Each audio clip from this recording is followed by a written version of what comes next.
You're listening to Hurrdat Sports Live. Oh, yes. He's the first player to ever rack up 1,000 yards rushing and 1,000 yards receiving in the same season.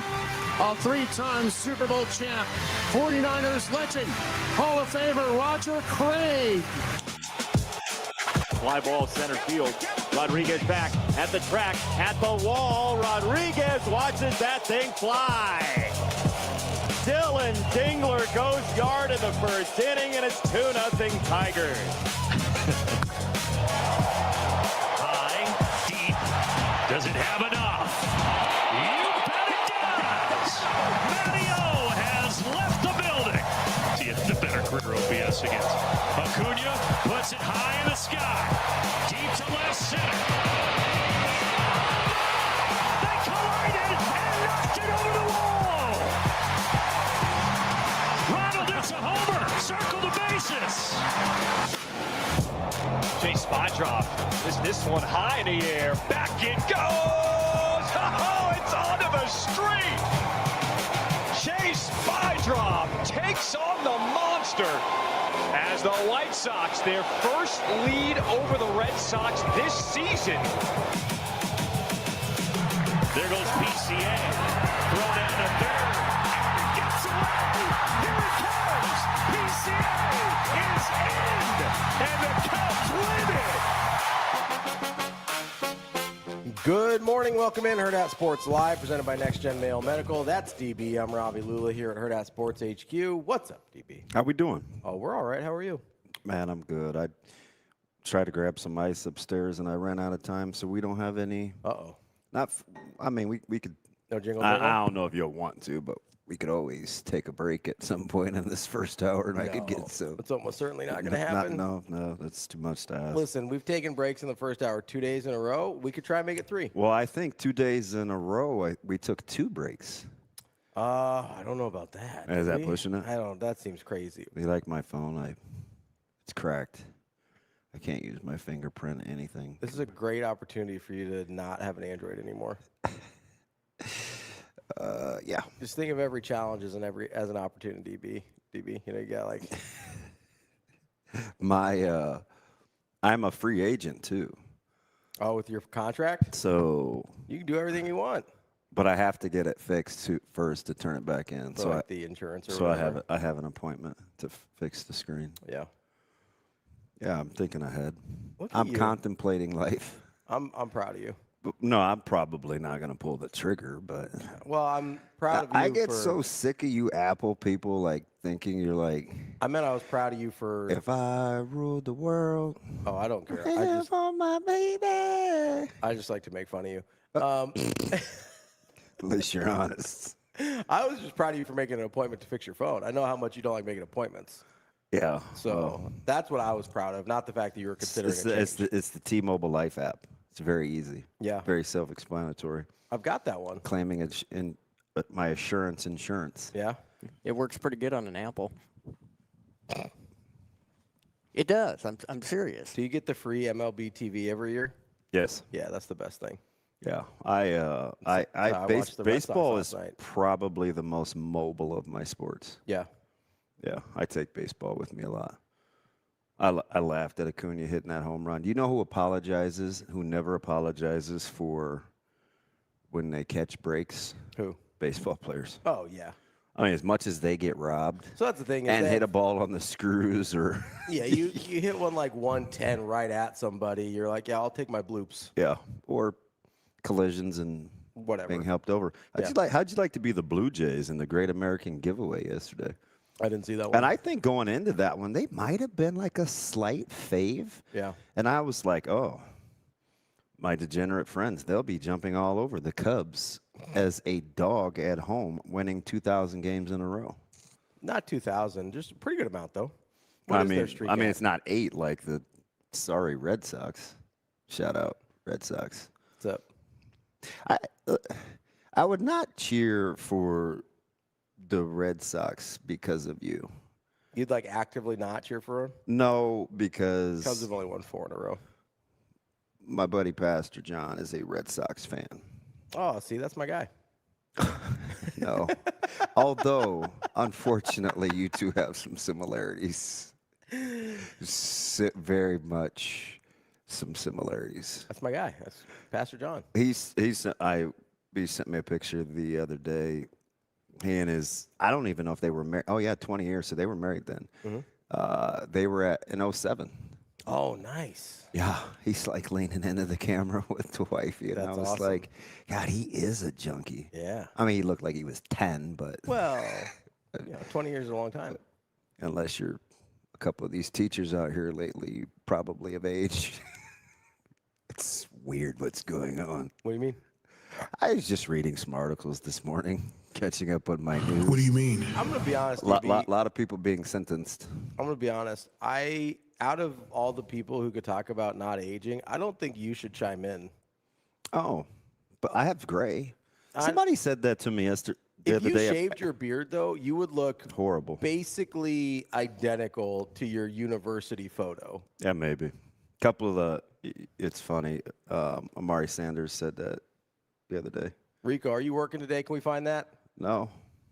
I just want to do like a What are we looking side-by-side. for? What are we looking for? DBs. You even say good morning before you put this dude on the prowl. He should still be in timeout from yesterday. Listen, it's 7:07. It's time to work, baby. Let's go.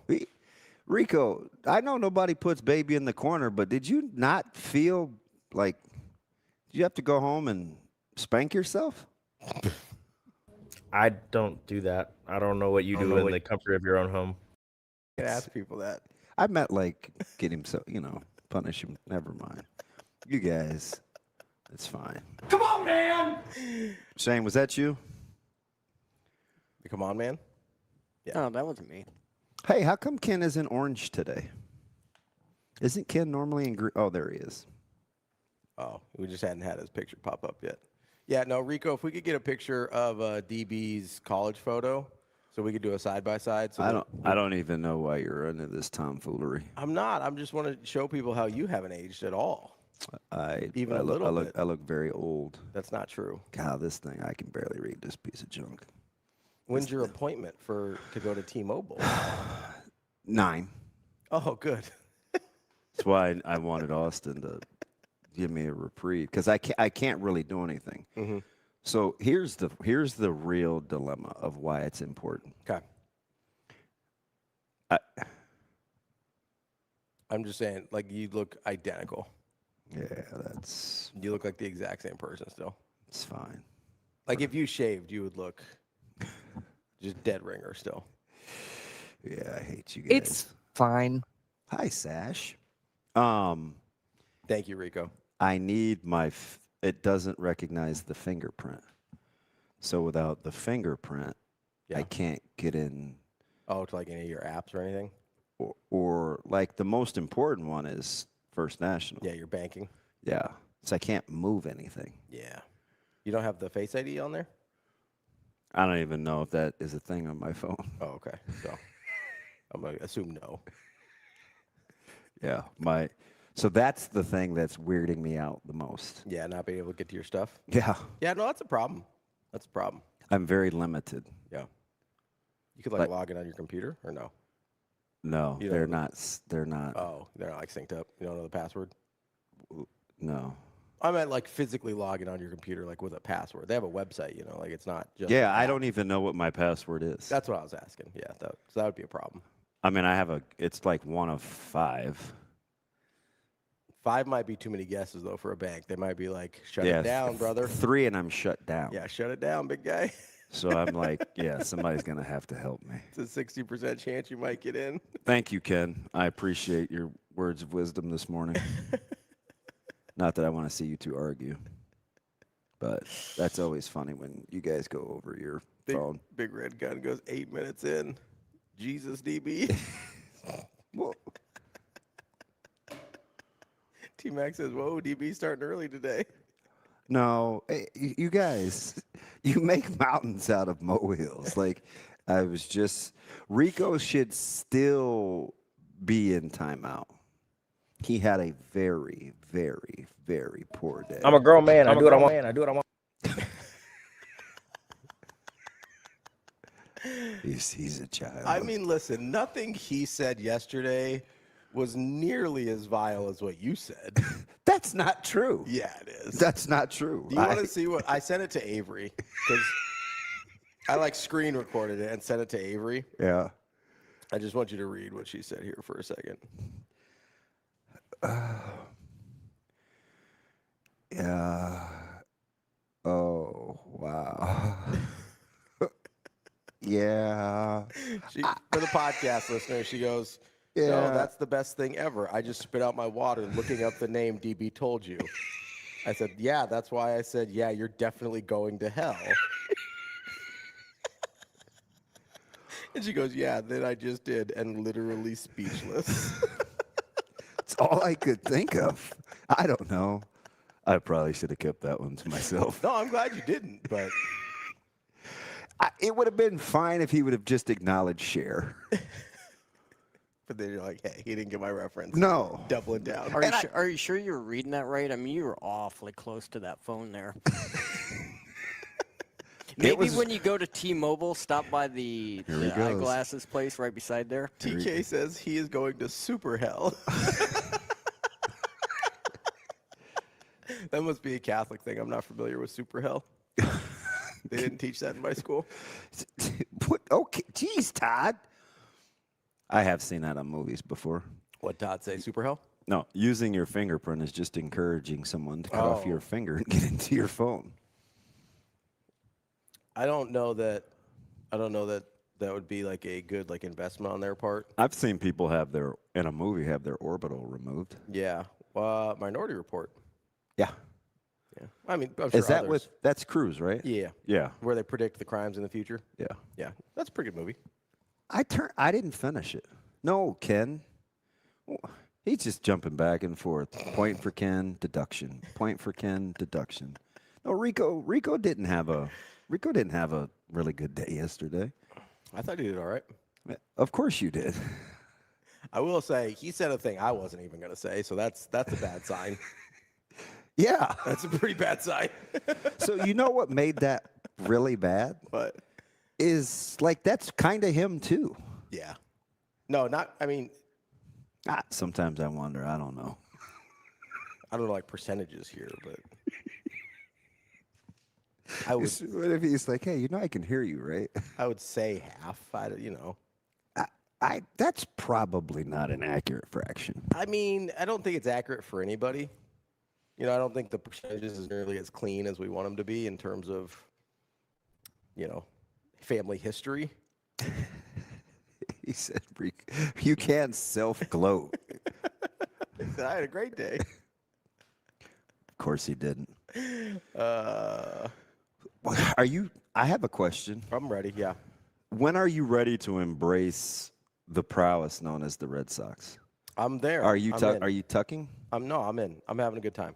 No pee tucking. Nope. You're like I'm watching games. I'm enjoying myself. Championship or bust. I don't know about bust. I just am enjoying them playing good baseball. That's all. I don't really have an expectation because I've swung so far. Oh boy. No, listen. I'm not going to be here and be like, oh, they're going to fall apart, blah, whatever. Like that's tucking. I'm just sitting here and saying, like, I'm enjoying them playing good baseball. So if I told you I think the Dodgers are in trouble, would you be like, yeah, and then you'd just be going in? No, I do think they need to get healthy. Like, there's some. They're old. They're old, and they need to get some guys back. Otherwise, You think they're going to come back? I went down the rabbit hole last night of people spelling their impending doom. I don't know what the. I'm not going to pretend like I spent a lot of time looking at the, like Glass now, Snell, Otani timeframes. Yeah. So I don't know if they're coming back or not. But if they don't, like they're a significantly different team than we think of them. Like right now, they would healthy. be going on the road to what is it, Fulton County? No, is it Fulton County? Where are the Brewers? Is Fulton County Stadium, Atlanta? Fulton used to. It's the old one in Atlanta. Yeah. They would be going to Milwaukee. Yeah, I mean, Milwaukee has. Is it Miller Park still? I can't remember. Milwaukee has like 72 wins. Scott, it's not going. TK, knock it off, all right? What TK say? He said, no, definitely going back and worth listening to. No, it's not. It's American Family Field now, but it used to be like Miller Park. American Family Insurance. 100%. Yeah. I'm just going to be honest. We're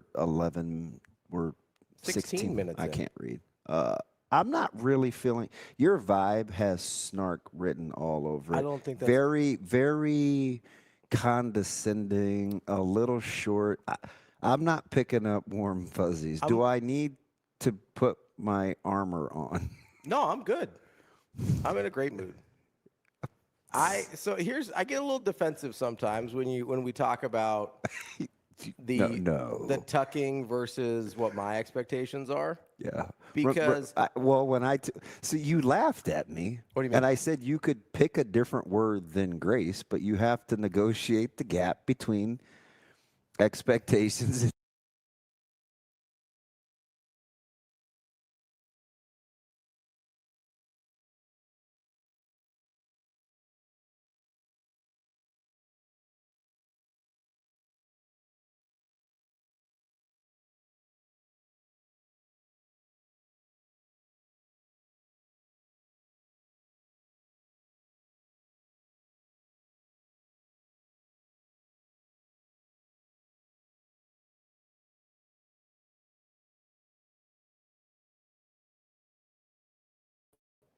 I'm not going to say World Series are bust.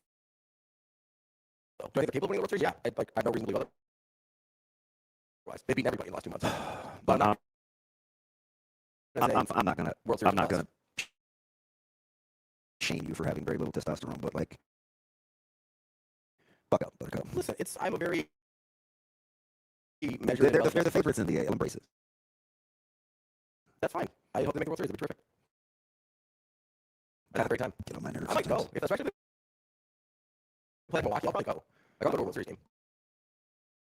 You better be planning ahead because there might be about, I don't know, 20,000 other people thinking the same thing you are. You can get tickets. You just have to be willing to pay for them.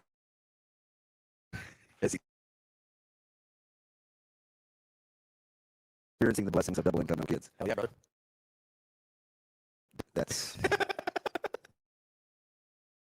That's totally your mom's side. Yeah, that was pretty fun. Golly, that had Rose written all over it. Oh, let's take a break. All right. That's DB. I'm Ravi. Lulla. They're at 4 Live.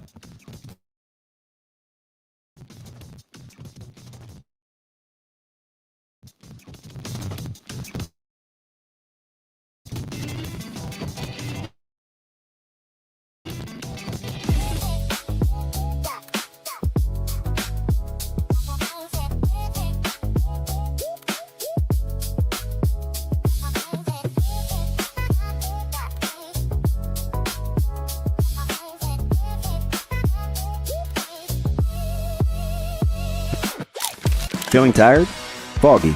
Just off? At NextGen Male Medical Clinic, we offer hormone evaluations, peptides, supervised weight management for men and women. Most insurance accepted. Schedule a visit at nextgenmmc.com.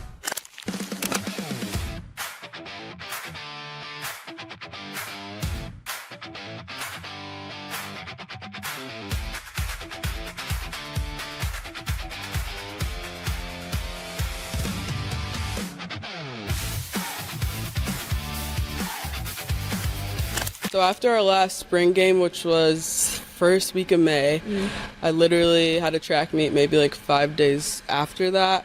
And we don't have a track here or a pit, so my first time jumping in the pit was at Nebraska, at Iowa, I think. But yeah, it was really fast. Maybe like my whole season was a month and a half. How did you get back into the mode of long jump? Because how long had it been since you jumped before that meet? Yeah, it was 2 years, a bit over 2 years, but I had a really good foundation growing up. My mom and my uncle are my track coaches, so I just think it's part of my blood, so yeah.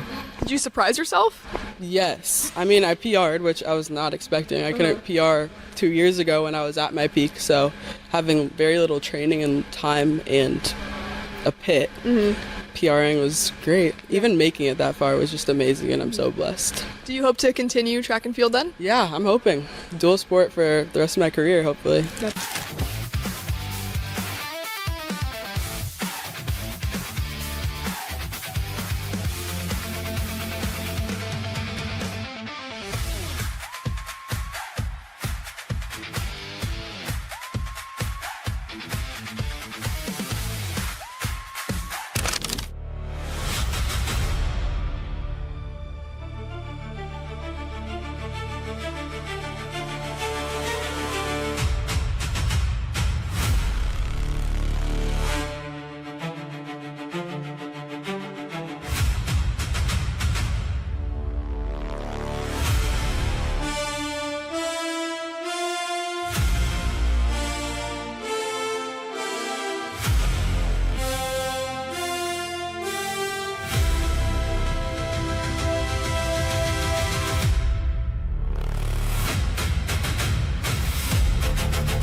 Welcome back, Hurrdat Sports Live. That's DBM Ravi Lulla here at Hurrdat Sports HQ.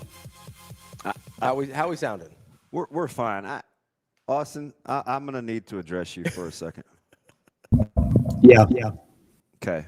So I just take this with a grain of salt, right? I'm pretty calm and cool. I've been benched on national television, been through a divorce. Like, I'm not easily flustered, right? Catch a punt in front of 80,000. I'm going to need you to not knock on that glass like, god dang, an episode of Banshee or Prison Break. Okay? Like, you could have just simply tapped and said, hey, we need to go to break. But to beat on that thing, like this was deep blue sea and water was filling up in some sort of lab, was uncalled for. I was scared. I did get a little jump scare. I was startled. You made it seem as though the building was on fire. Can we not do that? To be fair, I couldn't get you guys' attention. And did I get your attention? You did. It was effective. It was effective in getting our attention. I will give that. There's a movie reference, but it's so old. It's from the 90s. OG Bobby Johnson. He's like, Deuce is your daddy now. He went to prison, and he did not want his son to see him incarcerated. Mm-hmm. So the way he knocked on the window gave me Deuce, OG Bobby Johnson vibes. That's how my brain works. Yeah, Rico, I get it. A brother, prison, incarcerated. You're going to insinuate that I should know all about it. I understand. Rico, do you have any commentary? I wasn't going to say anything.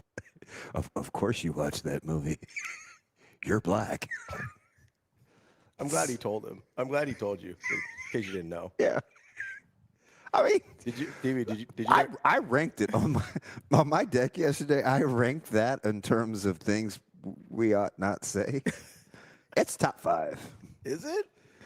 I mean, I know we've said, yeah, it's top 5. Go back and listen. It was his delivery. It was. It was just so like, I mean, yeah. Like, duh. Like, of course. Of course you know, DB. It's top 5. I don't know. We've said some pretty bad things. You have. All right, Rocky Dennis. If that's the worst, at least it was a fictional character. Although it was based on a true story. You're going to go to hell for that. Have fun with Dante down there. Ooh, good reference, Shane. Well done. The old Inferno? Yeah. Shane, what do you know about Dante besides the fact it was a movie? I'll know a lot once you call me from there with your broken phone. He's a child. He's totally. You mad? He's kind of funny today, though. I'll be like, what's up? Just burning in hell. Wow. This hurts my feelings, Shane. Very sensitive, as you guys know. Shane just staying on it this morning. No, I am gonna go ahead and need you to embrace that, though. Embrace what? The Red Sox? Yeah. I have. And are you on the TK text from this morning? I think so, yeah. So is TK still in the chat? Yeah, he just TK, them starting a three-star guard at right. Oh, freshman. Yeah, freshman at right guard. Yeah. Does not scare me about Georgia. Would you like some ice water? Yes, Todd. Yes, I would. TK's always the bearer of bad news. Scott says DB will probably be wearing long sleeves in hell. Yeah, probably. It's good chance. Keep the sun off you, you know? There's a good chance of that.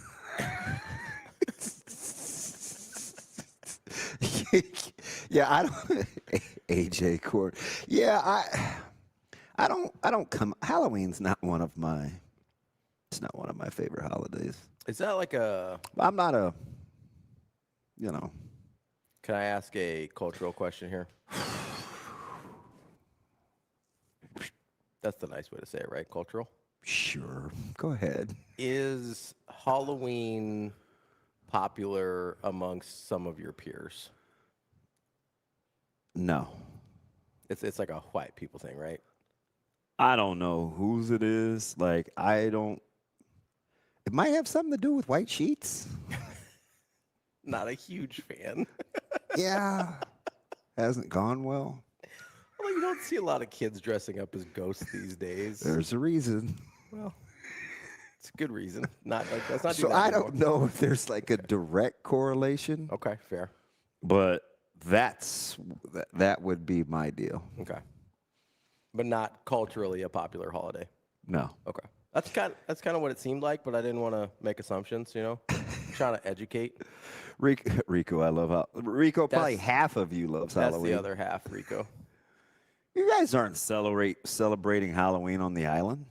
No, they think, I don't know is Dia de los Muertos like a strictly Mexican thing, or is that more like a general Hispanic? I don't know. He adopts everybody. If you ever use a tilde to spell, he it thinks that's part of his culture. Mi hermano. Yeah, like the royal we. The royal nuestros. You know what I mean? Yeah. Rico, I was asking a question for clarification. I wasn't making assumptions. I very clearly asked because I didn't know. Please educate me.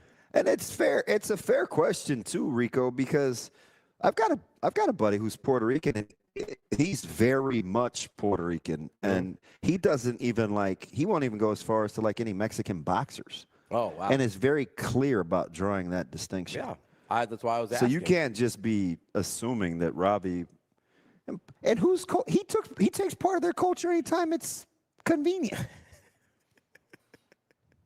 It's fine. Should ask Juan. He's our expert.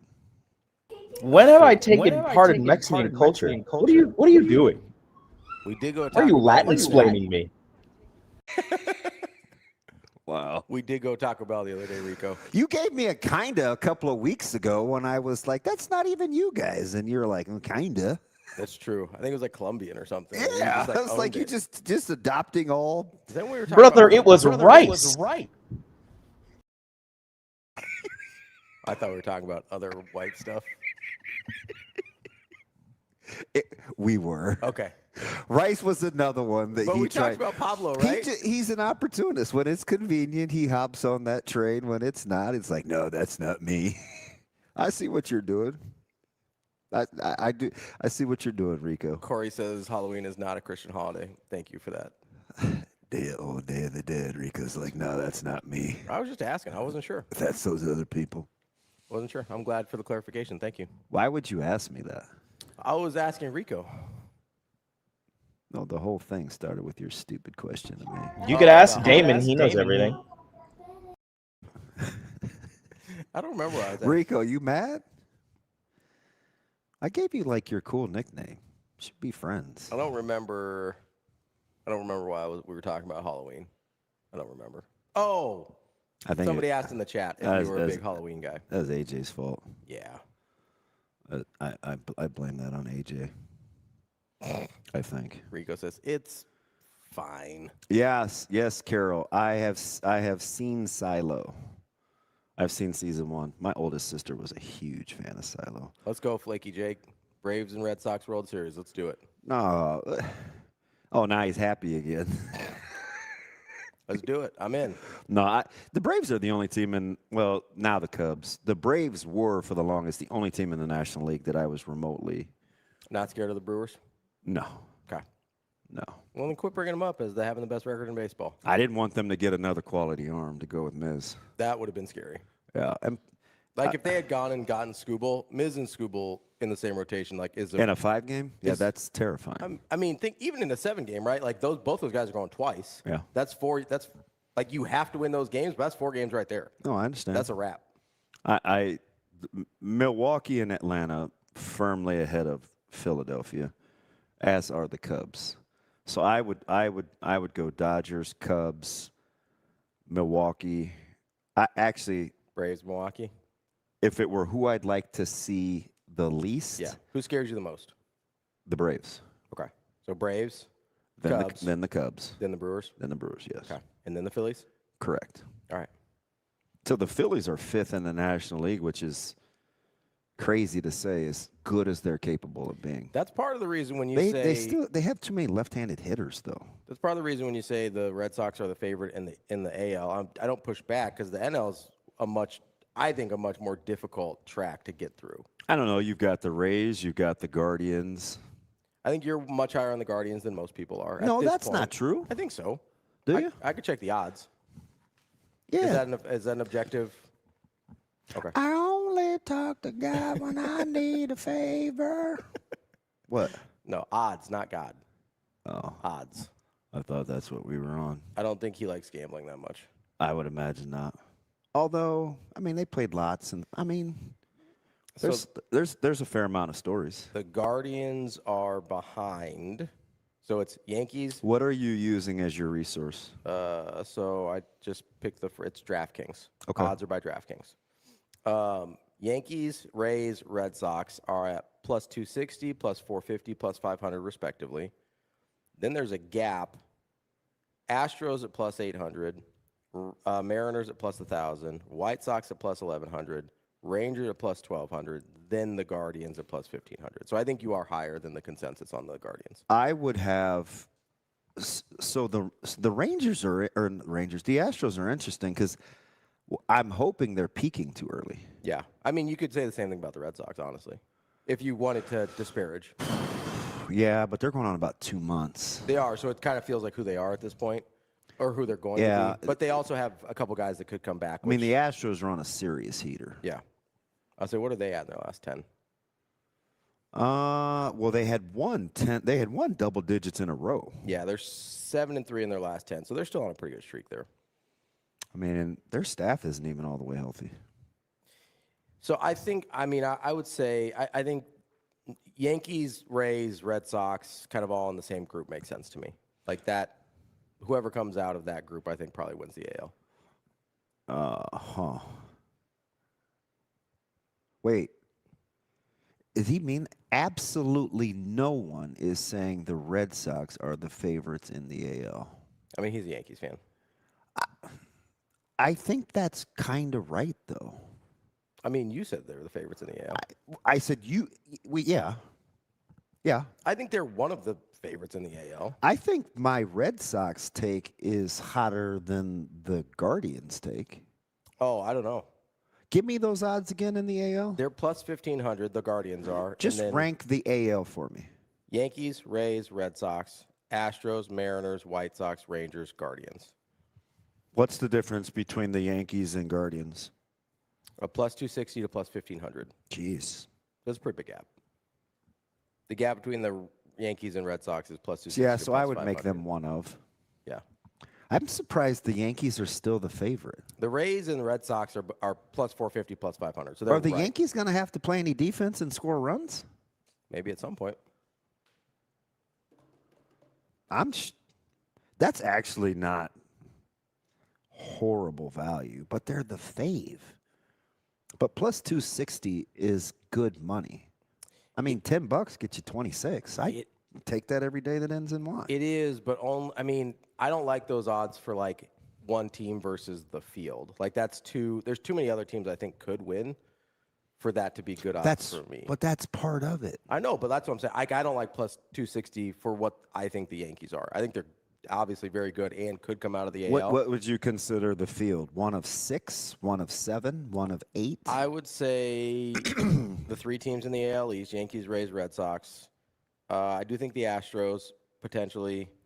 I agree with you. I think the Guardians are good, so I would put them in that group. I'd probably put Seattle in there, but I don't know if I'd put anybody else. I don't know that I trust the White Sox or the Rangers. Fair? Foul? That's fair. I'll take that. That actually. So 1 out of 6. Okay. So that's a 16% chance. Yeah. So. Which I'm trying. I like if that's how I want you to think of it. Yeah. What so are the when you say odds? Field, I get it, but I need the applied odds of who you think can actually win because it's not 16 other teams. Right. It's 6. It's 6. 5 or 6. Yeah. Right, or however you arrived at the number. So the implied odds of. I was waiting for somebody to go in on Halloween. It is a very controversial topic, but Michael is absolutely correct. What did he say here? Does not have pagan origins. November 1st is All Saints Day on the Christian calendar, and Hallows Eve is simply the eve prior. That is the origin of the holiday, but I was not going to get into that. That is correct. Plus 260 odds imply a. So that's actually a mic drop. Like, no one could really argue. Yeah, no, I mean that's just accurate. That's literally how the Halloween. Yeah. Anyway, implied odds of 28% of winning. So that's a little higher. Like that's not quite as good as I would want it to be. If I think it's a 16% chance of them advancing, then 28% applied odds I don't think is great value. Hop over to the NL, Flaky Jake. I'm a man of many mood swings, DB. I'm still mad at Anthopoulos, but I still love my Braves. I'd be pissed if we weren't so hot, though. You talk about self-aware. Fair enough, Flaky Jake. And that's how he is on Twitter for years. Very, very mood swingy. He'll go to bed one night and it'll be jokes. The next minute in the morning, it is expletive filled. I appreciate the self-awareness. And much like yourself, is not afraid to drop a few bombs. What I do. Kobe's really the only one that does it very freely, but in the chat, yeah. Jake will do it on social media, like on X. Yeah. Yes. I usually don't. That's why I dubbed him Flaky. I usually don't. That's like 10. It's at least 10 years old. Oh yeah. I mean, he's been calling that for as long as I've known you. Yeah, he's crazy. So the NL is this is where this is bad value. The Dodgers are minus money. Yeah. So you can't take them. They're minus 110. Even if you think they're good, you can't take them. You can't take minus money on a future. I don't think. Brewers are plus 500, which I think is Brewers and Braves are both plus 500. Both those I think are pretty good odds. Yeah. Then it's Cubs at plus 700, Phillies at plus 1,000, and then there's a huge gap. Yeah, you asked me right there. I'd take the Cubs. I'd give you $10 to win 70 every day that ends in Y.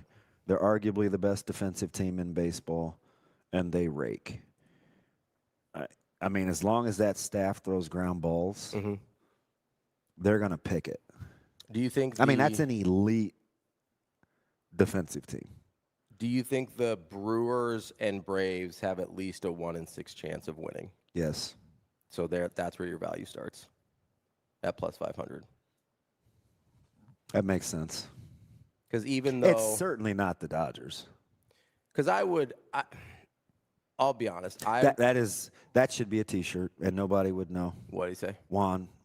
Shane, you probably need to put that. That should actually be a T-shirt, and nobody would have any idea. It should be Kobe's expletives and Ravi's equal opportunity racism, and then on the back it should be Hurrdat Sports Live 2026. We'd have to probably kind of condense the words, but that's Kobe's expletives, Ravi's racism. No, Hurrdat Sports Live 2026. The equal opportunity is very important in there. You can't. Those are not the words you can cut out, sir. Those are not the words you can cut out. Oh, Kobe rolls out of the rack using potty language. Nobody can be that mad in the morning. Look, see, by 10 of them. Effing 10 of them.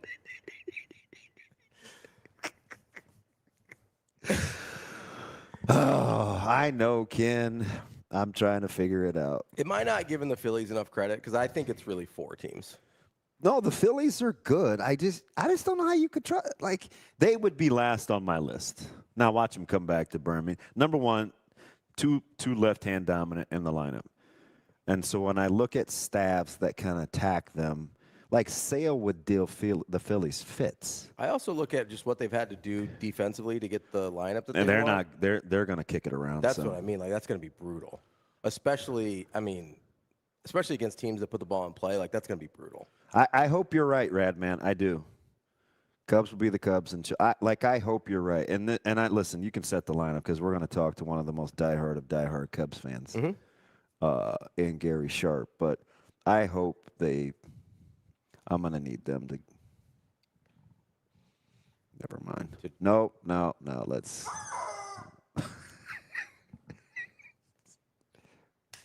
This is going to be our distress signal. When I can tell that Austin is stressed out, I'm just going to go. Dude, my man was pounding on the window like there was no way out. Like he was Lil Jon, from the window to the wall. No. No? Dummy. That's my jam. That is probably one of those songs that, like, whenever it comes on, people are going to move. Oh, yeah. Like, if somebody piped that in at a funeral, people are.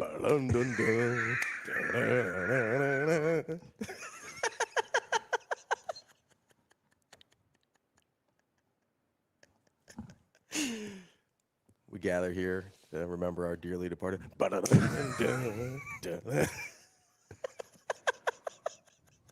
Just don't do it on Halloween. And I'm the one going to see Hades, huh? Well, we already knew I was. This is not new information, BB. Me and old Lucifer. See you down there, bud. Dab it up. Give us a call from there. Fridays with Franklin. I kind of like that, Sadie. That is good. Hey, it's Franklin. Is this the turtle, right? Yes. Okay. We've got Gary Sharp coming up at 8 o'clock. We've got Mike Sautter coming up at 9. We talked to our guy Tim Verghese yesterday because he went on vacation. So we're like, hey, we can talk to a friend at 8. A different friend. You got a friend. I was going to go Toy Story there. You've got a friend in me. I don't know. You're not a big Toy Story guy? If I would. Wow, nice pull. He'll appreciate that. I think you should use that graphic when he's on. I don't think you should. Don't. And don't he knows he could. And he knows he can cuss. He will get pissed. Don't fall into the Damon trap, because you will go to hell for that. No, it's a Damon trap. Yeah. Oh, Sharpie will love the old Franklin reference. He's gonna be like, F off. Sharpie would have been cussing a long time ago had the FCC let it ride. The FCC won't let me be. What was the cartoon? I watched a lot when I was a kid. It was like a cartoon elephant. Babar? Babar. I love Babar. How do you not know? Are you going to make an elephant joke there? Wow. DB being racist again. I'm stunned. You don't like elephants? What?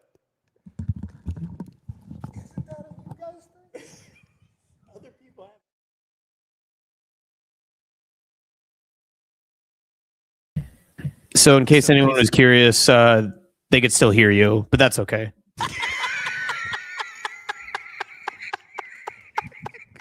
We got to cover the mic when we take the headsets off. For the podcast listeners, he said, isn't that a you guys thing? And I said, you have elephants too. Famously, the most famous breeds of elephants are African and Indian. Wow. And he goes, well, we don't ride them. And I was like, I'm not riding them. You still have them. Yeah, I had a little Babar toy. Also, that's not what our elephants look like. They don't wear suits like that. That one's British for sure. You actually had a toy of that? I did. I had a little Babar toy. That's why would the Indian guy reference the British? You haven't even got your jewels back. I know, right? That was a colonizer, though, for sure. I could tell. Wasn't he wearing a crown too? That's part of the monarchy. Yeah, see, he British as hell. They co-opted our elephants. What's up? I do not want your dad mad at me. Oh, he doesn't care. Don't you guys use those in weddings? Oh, yeah. I mean, like the really big ones, yeah. Okay. Like, I knew I wasn't. No, elephants are an important part of Indian culture. Okay. You weren't wrong. I just like to make you squirm a little bit.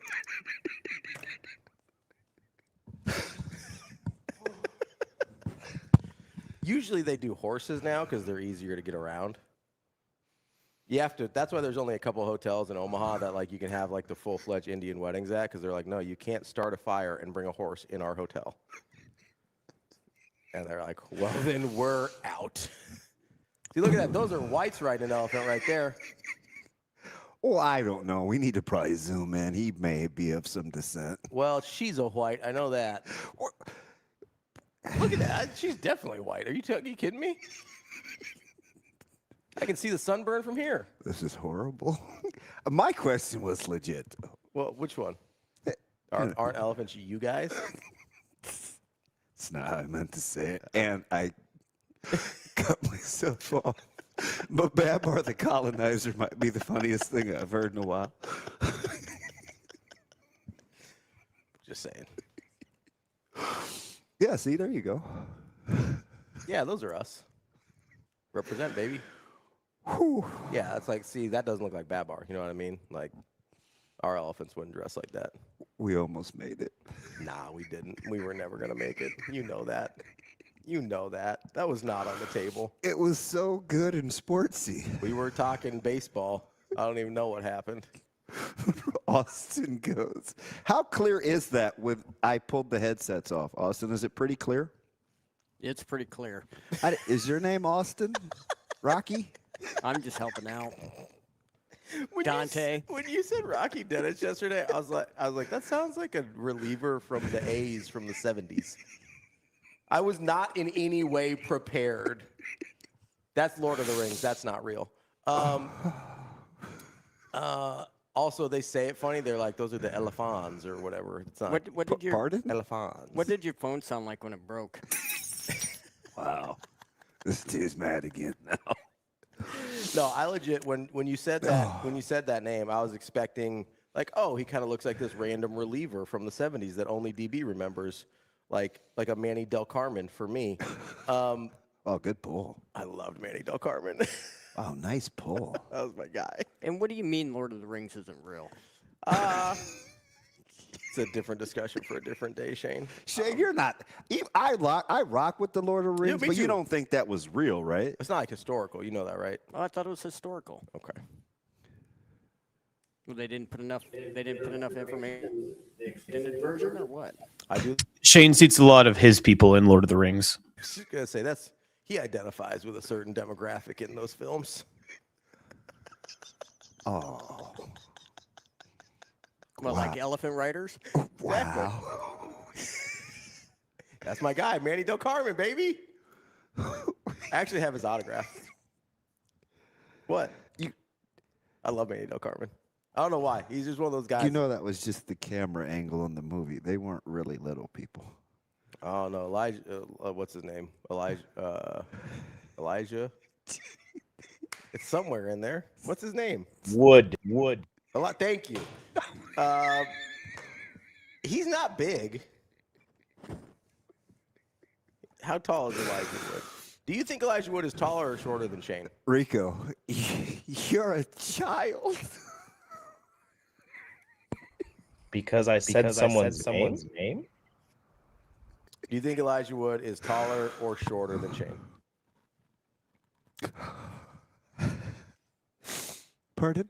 Do you think Elijah Wood is taller or shorter than Shane? Shane's 5'1". Oh, no. So this is what I expected to like pop up. Something like this when I Googled Rocky Dennis, not what you sent me. I was expecting like an actor or a random baseball reliever. Did you AI that? That's an actual picture of Elijah Wood. Good Lord. The way you asked me, Wood should be the easy answer. There's no way Wood is shorter than Shane. You're correct, but he's only 5'4.5". They didn't have to use a lot of camera tricks, is my point. Wow. He's Lil. This is just keeping it accurate. Like this is keeping it what? Historical. Accurate. Accurate? Like a hamburger?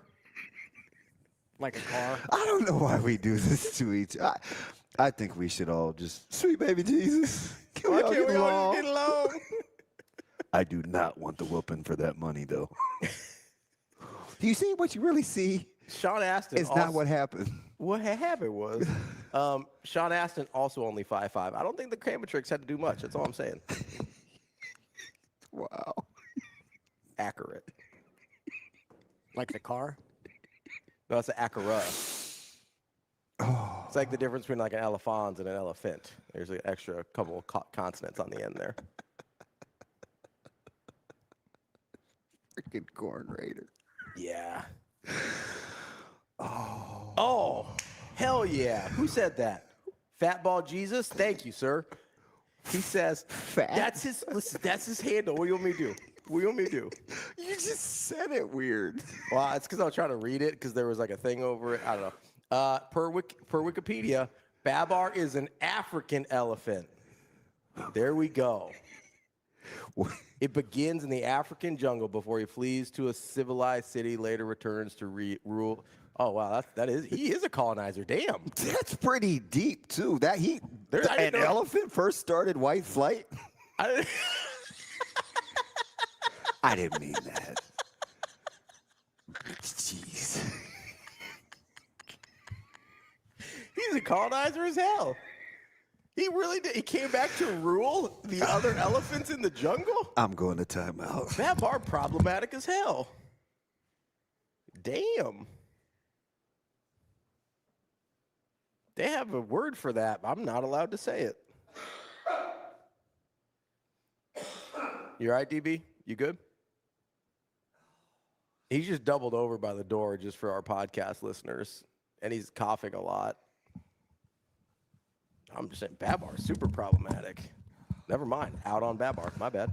I have got to be better. I just get comfortable. That's what people like about the show, I think. No, sometimes I don't. My poor mom. She listens every day. I saw her yesterday. I went over there with Micah, and she didn't feel good. I was just like, she's talking about the show, and I was like, I'm so sorry. Just apologize. I think my mom just pretends like the show doesn't exist when I see her. I think we never talk about it. She's just like, yeah, whatever's going on. How's work? Oh, it's good, Mom. All right, thank you. She never brings the show up. Babar's from Africa. I could see your mom. That just the irony makes that funny. Yes, I could see your mom saying, Damon, you're going to go to hell. No. She would never say that. She would just be like, he's just trying to weave that in over the Rocky Dennis thing. She would just be like, Damon, gotta be nicer to Shane. What'd Shane do to you, Damon? God, that 15 minutes of sports was awesome. We did so good for a minute there. And then Tim says, is that true, Tim? Cailou is a French Canadian. Can we all agree that he sucks? He is a whiner. Oh, Caillou. It's Caillou, right? Caillou. Yeah, he is a crybaby. And he wears the same clothes every day. It's like, I mean, a lot of cartoons do. I don't, think that's. And he's a bad kid. Like, he's a whiner. Like, Caleb went through a Caillou phase. I was like, listen, we're not doing this. Like, hey, knock it off. The Kobe is so awful. Mustache Adam says, are you guys eligible for a Marconi? If so, submit the elephant segment. I thought my question. Would you stop? Who is that? I don't remember Caillou looking that way. Absolutely Little Bill looks incredible. What's up? Little Bill looks different. Now, look, that's a great pull, first of all. Austin, you're an idiot. Rico, that was actually funny. Did you watch Little Bill? Yeah, I watched the hell out of Little Bill. Little Bill was awesome, but super. It's a problem now. Look, somebody's going to shut us down. I'm glad Bill's busy this week.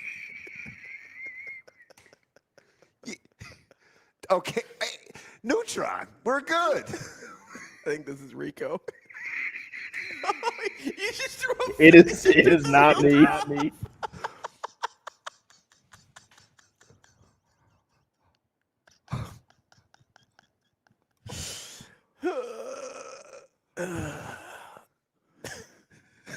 This one wasn't my fault. I love how the black one needs a white background so you can see him. I think we should take a break. Good instincts on the music, Shane.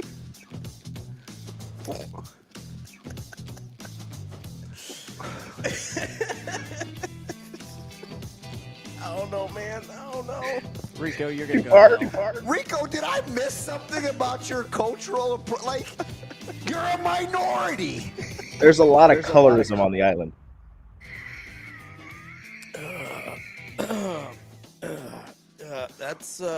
We got Gary Sharp coming up next. Dude, That's DB. I'm Ravi, Lulla. That's Franklin, apparently.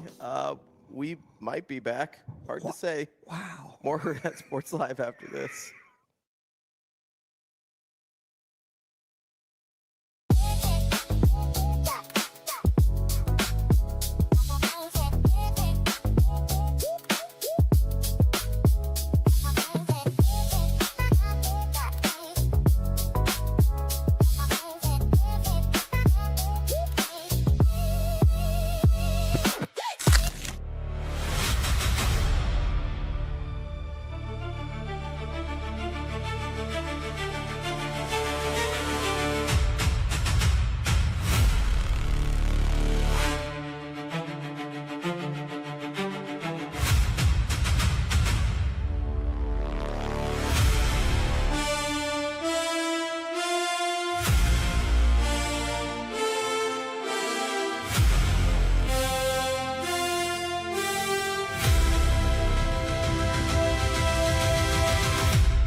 When I was there, and I'm sure now too, there's just so many girls that are committed to like large schools, and so that makes high school so competitive and just really creates a good environment to then be ready for that college volleyball as well. Obviously it's a step up, but I was a lot more prepared going to Purdue after my high school season and all that entailed, just because there are so many talented people that have come out of Nebraska, and it's a volleyball state for a reason. There's the fans at Nebraska are unreal, not just for Nebraska volleyball, but especially for all the high schools and for their local players. And obviously all those fans for the high schools are then the fans for the Nebraska team. So that's what makes it so special. But also in Indiana, it's the exact same way. I've lived there for 4 years now, and it's literally the same feel as Nebraska.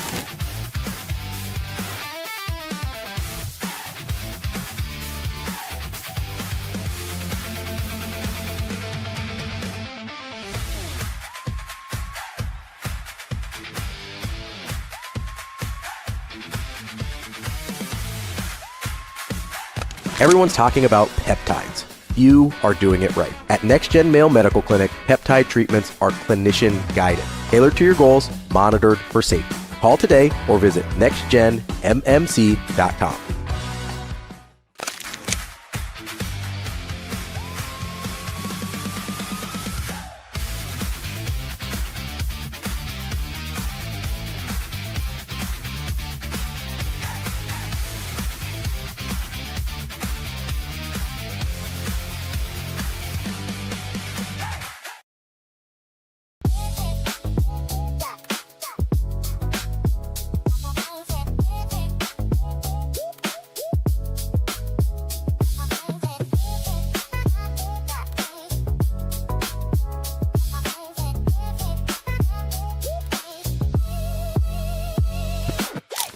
Feeling tired? Foggy? Just off? At NextGen Male Medical Clinic, we offer hormone evaluations, peptides, supervised weight management for men and women. Most insurance accepted. Schedule a visit at nextgenmmc.com.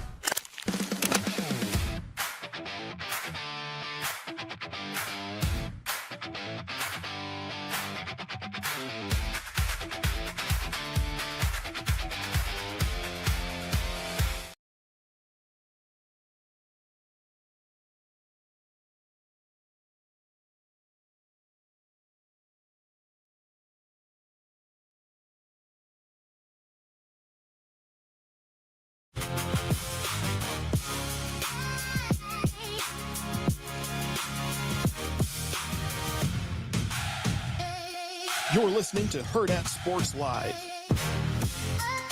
Welcome back, Hurrdat Sports Live. That's DBM Ravi Lulla, presented by Next Gen Male Medical. DB, you get some ice? Yeah. That's good. I'm good. Austin, you didn't tell me it came out so slow. It's like a crumbled piece at a time. Let me see. What I didn't even get it full. What do we got here? It's all in pieces. Yeah, well, some people like a more crushed ice. No, I do too, but it takes forever. It does take a minute. Yeah. I'm not going to tell you how long it took me to swipe my thing to open the door, Austin. I may have given that handle about 3 pulls before I realized there was a red dot. It's fine. It's totally fine. I think we have our guest now. It's a different red dot. Franklin! One Gary Sharp is here What? from the Omaha Herald. What are you wooing? What'd I do? I like Indian people. Thanks, Gary. Appreciate it. You whites aren't half bad either. I was talking about the security dot on the door. No, he wasn't. Yes, I was. Don't let him gaslight you, Gary. Hey, I'm Team Ravi on this conversation. Yeah. Wow. Hey, by the way, I'd like to thank whoever canceled on you guys that you reached out to me to have me on your show this morning. So thank you to that person that bailed on you at 8:00 on Friday morning. Listen, we had to move Tim Thursday, and we're like, who? This is exactly what the conversation was. Who's one of the best combo sports guys we could get? Yes. So Ravi were booing it back and forth, and I was like, what are you guys talking about? And he goes, let's try to get Gary for Friday. And I go, oh. Because per usual, Franklin, as you know, I have nothing to do with what happens on this show. I just wait and see, what pops out. Yeah. I never see anything viral from you. It's all from Ravi. He's crazy. But I am the versatility because because I know you guys have spent 35 minutes talking about Haynes King and how he's going to turn the NFL upside down. I do like the versatility where I can come on here and go, it's the sport of kings, better than diamond rings. It's football. I'm just glad you leaned back so I could read with that sweatshirt. Yeah, because I was reading the tops of the letters, and I was like, what is he wearing? Like, man, real loose dress code at the World Herald. Okay. It does not say, it has a couple extra letters in it. Yeah. Oh, man. The top half of those letters are real ambiguous. Are you? That's what she said. See? It's a bar in Wahoo. Thought we were going to get some levity. I thought it was a different kind of bar. No, the bar in Wahoo is called Titles. And it has nothing to do with particular letters of their name. It's a great bar, by the way. Huge Husker bar in Wahoo. Shout out to Titles. Yeah. I thought it was a sweatshirt from a different bar, like maybe off the Waverly exit. Oh. No, but have you guys seen really I'm not a super religious guy. I'm a C&E Catholic, Christmas and Easter. I'm there, Father Toner. Boom. You and I, we're tight. I know where this is going. But have you seen the billboard that drives around town about what God likes? It's a establishment that I think it's actually very biblically accurate. It says Jesus hearts strippers, which I think is accurate. Jesus loves everyone. I don't listen. True. I'm going to need you two to knock it off. Listen, we're just talking about local businesses, support local, Franklin, you already know, I'm like flush. I got this thing cranked down. You know I like it cold, and I am so hot right now. It's like I'm afraid of what's going to be said, and that's uncharted waters for me. I'm very nervous right now. I'm having trouble telling if you're flushed or not. You look like you've gotten a lot of sun this summer. Is that funny? You're an idiot too. What did I do? What did I do? Stop encouraging him. I put my head down. I'm just trying to concentrate. Well played, Sharp. Hope your Cubs choke again. Whoa. Speaking of that, I know one team in the majors that hasn't lost 6 in a row. I also know two teams in the majors that are responsible for that 6 in a row. Yes, by the way, one hell of a win last night, Ravi. Good. I left for dead until the 9th. It's 2-0. Yeah. That game's all but over. And Toronto's like, nah, here you go. Yeah. I think the Cubs and the Red Sox will play in the World Series. This will be fun. Oh, Major League Baseball would love that. Would you guys like the rest of this segment? Listen, no. You wanted multi-sport athlete over here, Gary Sharp, talking about stuff. We're talking about baseball. Come on, man. This was a Tuesday thing. This wasn't my idea. I didn't know. You guys told me what we were doing. At the end of the day, let's just blame Tim, all right? And can we get Tim a job? Let's have somebody hire Tim, all right? Like Tim to do. I think Tim needs to be heavily involved in evaluating potential prospects. Maybe put him in the recruiting office? Whoa, you said that. I didn't. I'm Stockton to Malone here, I guess. He does watch. He's one of the few people that I've ever been around that when we go to like football camps or clinics or stuff like that, and I see him at these different schools, he's at every stop for about 15 minutes at a time, where he's writing, he's watching, he's writing, he's watching. And he's one of those rare guys that I think for his age, as young as he is, he's seen so much, so he has very good baseline benchmarks. Yeah, I think that's a good way to describe him. I always like my interaction with him. I got a chance briefly to talk to him on Tuesday. I think he just has a very good eye for projection. Like we all kind of have an eye for talent.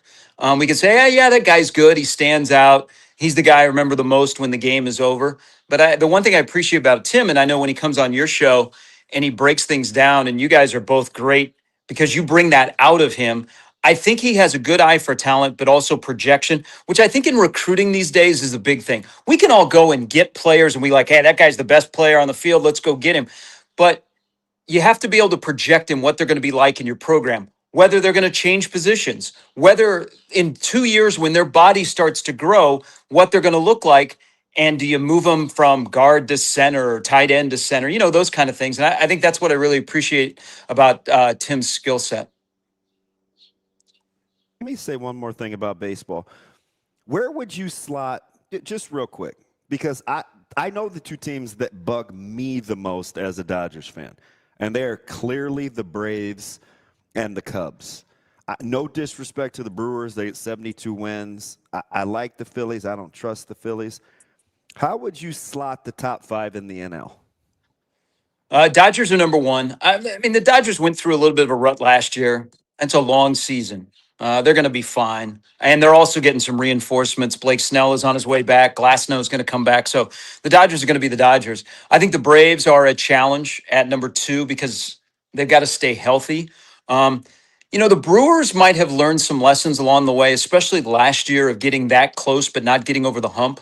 And then, the Cubs, I still worry about the Cubs starting pitching, but they have plenty of pitching when they went out and got a Gosman and a Holmes as well. And they've got MVP Pete. It's just, can they get over the hump? And then that 5th team that I would bring out of the National League, I don't think you can discount the Phillies, but also keep an eye on the Padres. The Padres might make a late run, but really it's the Dodgers. And, if somebody can catch the Dodgers when they're hot and the Dodgers have a downtime, they almost got beat in the World Series last year. So it's going to take one of those efforts. But I don't think it's a slam dunk that the Dodgers are going to win the World Series, but they're set up best to be good in October. Waiting for the Padres to finally light switch this thing, because I say this about them every year. Yeah.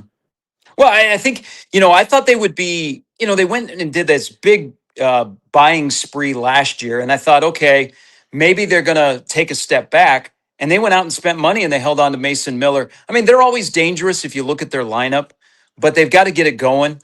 They're not worried about chasing the Dodgers to win that division now. They're worried about chasing a wild card spot. And maybe that does them better.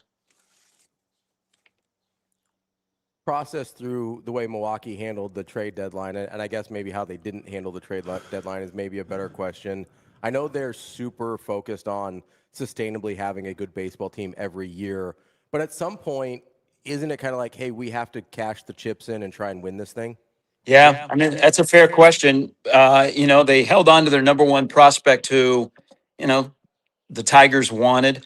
I give them credit for that because they built their farm system and they do want to just keep turning it over and over and over that they're going to be successful. And hey, they've got the benefit of the doubt, especially in my division, that the Brewers are the Brewers and they're going to do Brewers things.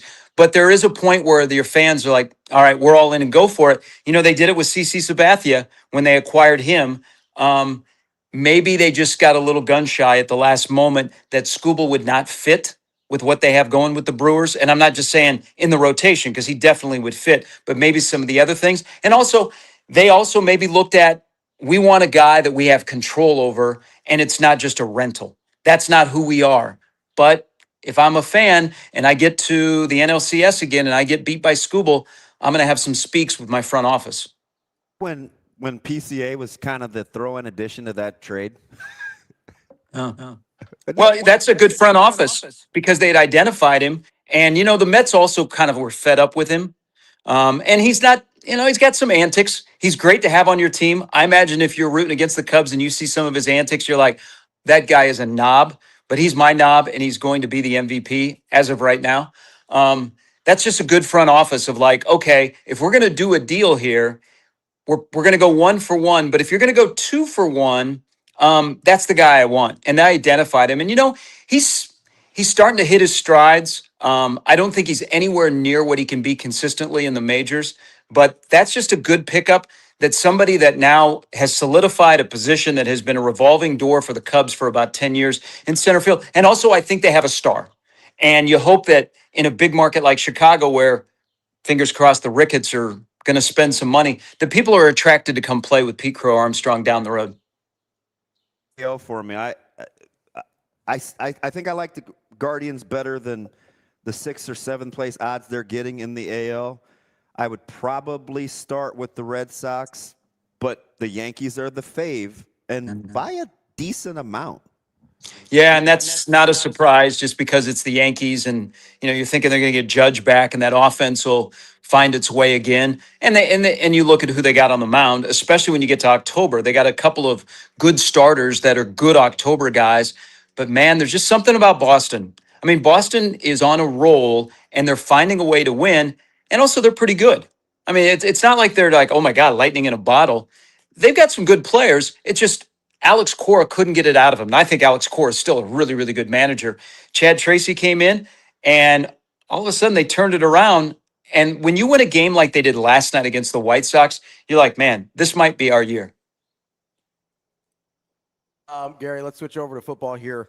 I got to get your temperature here on preseason football. I know you made a Haynes King joke to start, but there was a little bit of it was very cool just to actually get to watch a little football last night. And he actually is good. I think we all liked Haynes King a ton at Georgia Tech. I got to say though, Carson Beck looked like the guy we always kind of thought Carson Beck was supposed to be, right? Yeah. He looked comfortable last night playing in that offense. I think he's in a good situation. He's going to play behind Brissett. Can Brissett stay healthy? I don't know that the Cardinals will be that good this year, but they have a lot of intriguing pieces for next year. And then you don't know what their draft position will be if they decide to go quarterback. But he did look really comfortable. He didn't look like he was very skittish. And maybe that's a good sign for, the head coach at Georgia Tech and the head coach at Miami, that those guys were prepared pretty well to walk into the NFL and not be like, oh my gosh, what is going on here? But listen, 7 million people last year watched the Hall of Fame game. 49 preseason games, and people will watch. We know we will watch. And you know what? You're watching, and all of a sudden you're like, oh my gosh, I didn't know that Quentin Newsom was still in the NFL. And he's out there making a play in this game. So it's football we watch. I still would love college football to have a semblance of an exhibition game or joint practices. But until then, we'll enjoy our preseason football, and it'll be here before you know it. Ask you about, I am not very high on them, but I get anytime you get Mahomes back. I love what they did in the secondary because Delancey, he was my favorite. I know he's a little hurt right now. He was my number one corner. I know what you guys do with folks in the secondary. I think DeMarcado is going to be a star. He's flying under the radar in that backfield, especially with Emmett's great start and kind of what's already there. But are you in on the Chiefs? Ooh, we're back.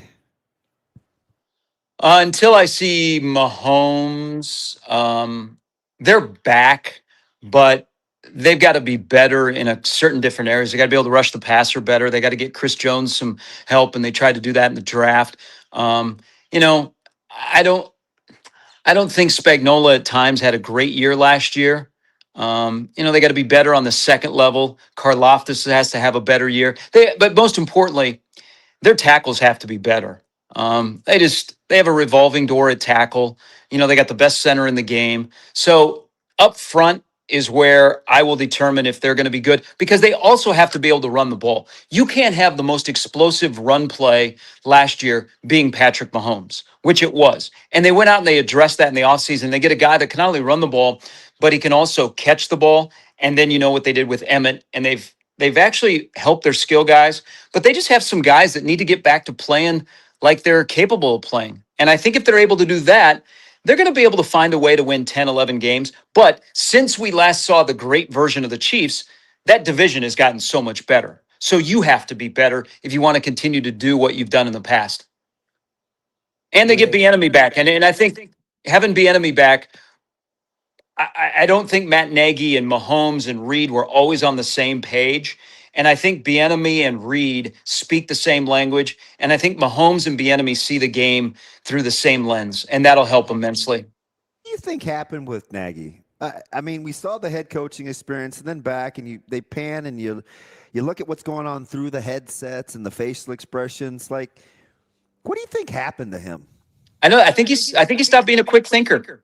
You know, Andy Reid calls the plays, but Bieniemy has input. I just think Matt Nagy the game sped up, and I think he was searching. It was like, all right, spin the play sheet. There we go. That looks like a good play. He didn't get into a rhythm where there was a lot of rhyme and reason in the play calling. And you know, I think the one thing I've always appreciated about Bieniemy, and again, Andy Reid is the top of the play call, is you got to think outside of the box, because you have an outside of the box type quarterback. And so you can't put Mahomes in a box. You have to let him play outside of the parameters of an offense. And I think at times Nagy didn't do that, and maybe got a little bit of gun shy. Also, I don't think he got help from his wide receivers. You know, there were a lot of times probably in the last year and a half where the wide receivers didn't necessarily help out Mahomes. And also, here's another thing, and I'm not afraid to say this, Mahomes at times has got to be better. He wasn't very good last year compared to what he has been in the past. In your, as a Chiefs fan and as a football guy, where would you rank your level of concern for the Chiefs on these three items, right? Okay. Front office starting to miss on some important draft picks over the last couple years, Patrick Mahomes' health, or the wide receiver room? Mahomes' health. Now, you know, at least they have Justin Fields, so you have an NFL starting quarterback that has started in the NFL behind him. I think wide receivers, like all of those, Ravi, I think they're all important, because that's what's built the Chiefs. Is they've had great drafts, they've had great development, they've gotten a superstar at quarterback, and they've been able to build off of that. But also, guys have played to their ability. And I think at the wide receiver, you know, they don't have a plethora of big-time wide receivers. They have an interesting collection outside of Rice and Worthy and the big tight end. Guys just need to play like they're supposed to play. You know, they can't have guys, when you throw a deep ball and they run under it, drop it at the 5-yard line. So I think last year was a really good year for the Chiefs in this standpoint.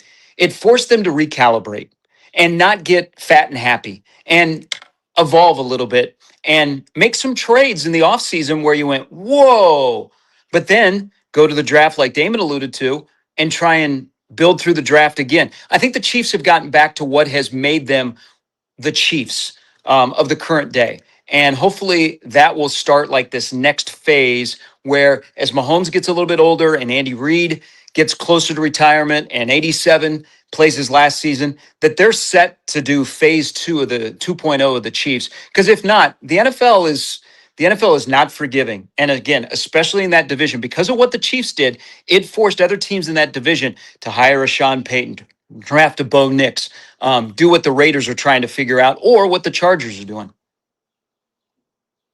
Into Nebraska college football. Georgia is my pick to win the national title. I think they play Oklahoma in the SEC championship game. Houston is my dark horse in the Big 12. I do not like Texas Tech as much as everybody else. I think Bama's in trouble.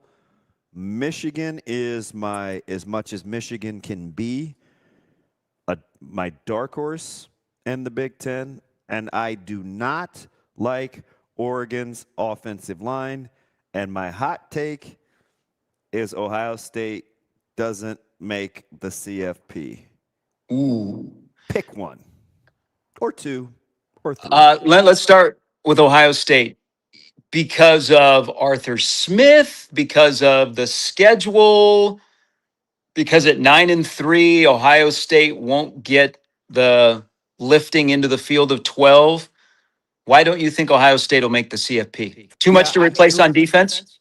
Yeah, I'm worried. I'm a lot to replace. Like, that offense is going to be probably elite, right? Really good offensive line. You've got great skill. Santa maybe he's going to have to make some more plays. Bo Jackson is coming. Like, I understand that. But Downs and those guys, that front four, they were so good a year ago, but they would have these lulls. So I look at them offensively, and I'm like, oh, their guy's just better than you. But is that schematics? I just look at the schedule and what they're replacing from a leadership standpoint, and I don't know. I could see 9-3 being on the table. Yeah, I think 9-3 looks like what an Ohio State record would look like. I mean, that's a challenging schedule, but listen, everybody plays a challenging schedule. It's college football. You're in the Big Ten. Half your conference schedule is going to be against ranked teams. So on the scheduling talk, but they have to navigate. You know, there's a little bit of me that wonders, can Patricia catch year number 2? Because he was so good last year with so many good pieces. And listen, they have all kinds of talent walking around, but it's not as experienced as it's been or as proven in big time games. I still think Ohio State finds a way into the playoff, but they might be a 10-2 team. At 9-3, depending on what those 3 losses are, we'll see. That's an interesting one because they've got the dynamic of a new OC that came from the NFL and year 2 of a DC that came from the NFL as well. But they still have the best player in college football catching passes. Not a hot take, but we'll get into Jeremiah Smith when I have you for another 50 hours. Hey, can I ask a question? Yeah. Okay. This is not because I'm on this show and we'll be out at the Pinnacle Bank Championship today dressed as Herbie Husker. But I was thinking about this after being there on Tuesday. How does this football team not win at least 7 games? There's experience. There is a defensive coordinator that speaks the same language as the head coach. They're more closer, and this is my observation, they're more closer to a college model on defense than they were an NFL model last year, where, we got to get better players, where it's, let's make the players better. That's what we do in college. In the NFL, you can say, well, it's on the players. I mean, we're paying them. That there's a lot of things that line up. And then also the experience factor, which I think is really, really big. That how do they not win 7 games? And I'm not just saying this to gaslight. This is an honest question. How does this football team not win at least 7 games? And I don't want to hear about the schedule because the schedule is tough for everybody. And if you want to get where you want to go, you got to win some games on a tough schedule. So I throw that out there. Now, again, not gaslighting, not sucking up to the hosts. It's just an honest question after listening to from Calandria all the way to, I have a love of Owen Chambliss. How does this football team not win 7 games. At least 7 games. I like being right more than I like being well liked. So I agree with you. And I've never been one of those guys they'll win 10, they'll win 9. I always felt like these first 3 years I was never more comfortable than saying 8. And I think relatively I should have been in the ballpark. But I agree with you on 2 observations that I think are pretty astute. Number one, the collab in the building is significantly more efficient, right? We'll see if it yields better results, but it is much more efficient, and I think it's a better fit, right? I loved what you said about we need better players, we have to get more guys, right? Because that always stuck in Coach Rule's craw about he doesn't want to hear about needing. Like, you can't say that in season during guys. There is no help. There's no help coming, right? So control your meeting room and instill confidence in the guys. I think that's the number one change in the offseason. Number 2, I love the experience talk too, because when I watch guys now walk off the field, and I'm a big body language guy. I like what happens when the whistles and balls aren't flying. They spend a lot of time together, and they do it by groups. When I can see a pack of running backs hang out with a pack of running backs, I'm pretty encouraged. When I see tight ends answer the dinner bell, like, you heard Coach Holgerson yesterday, I was pretty disappointed in the tight ends, right, this offseason. And it's not their work ethic. It's command and presence within that offense, right? Don't make me have to play 10 personnel. Like, if we're going to be multifaceted, own it. Tight ends collectively do that. I like that Evans' best friend is Sam Sledge. I like Pritchett having his arm around Gatula. Those little things matter to me. I look at that secondary, right? If Victor Evans and Odom and Charles and, Amari Sanders can all yuck it up after a practice and they know that somebody's trying to play opposite Andrew Marshall, like, you have to have that if you want to win games in the fourth quarter. Yesterday, Cam Linhart and Jones were just walking and talking. It was just the 2 of them, right? And it's not the corny song, just the 2 of us. It was, I like seeing that. Exactly. Go ahead. Get your groove on, G-Funk.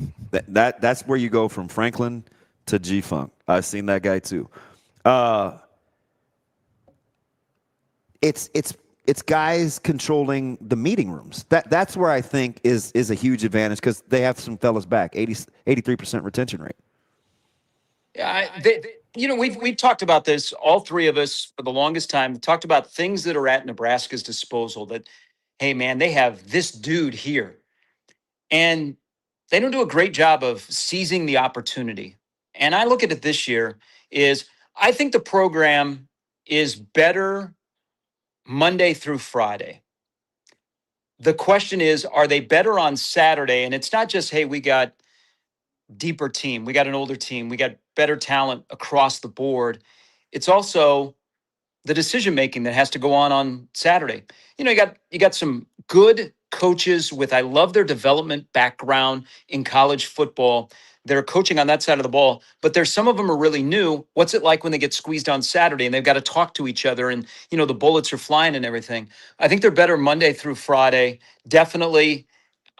Now it becomes Saturday. And that's why I say, how are they not going to win at least 7? Because if they don't win 7, and maybe it's if they've had a plethora of injuries and it's just too much to overcome, I start to wonder, when do you take the next step forward? Because you don't want to get stuck. You've made progress, but you can't get stuck, because this conference, like I said about the AFC West, is not forgiving. Everybody's trying to get better. 18 teams are trying to get better every single day. And if you're not getting better every single day, you're going to get passed by. And that's something that this program can't afford when you're into year 4. We've talked a decent amount about sort of the cohesiveness of the coaching staff and things like that. But Justin Evans said something at Media Days that I thought was really interesting regarding the quarterback room, and that's that Anthony Calandria was a breath of fresh air. And so I don't want to necessarily do a compare and contrast here with Dylan. I'm just asking, let's say Dylan was a great teammate and did like maximized what he could do at the University of Nebraska. But he also like was a very big presence on that football team, right? Like you could understand how maybe he sucked the air out of the room a little bit for the entire team. How much do you think stuff like that matters within the context of what you're talking about in terms of you don't see how they don't win 7 games?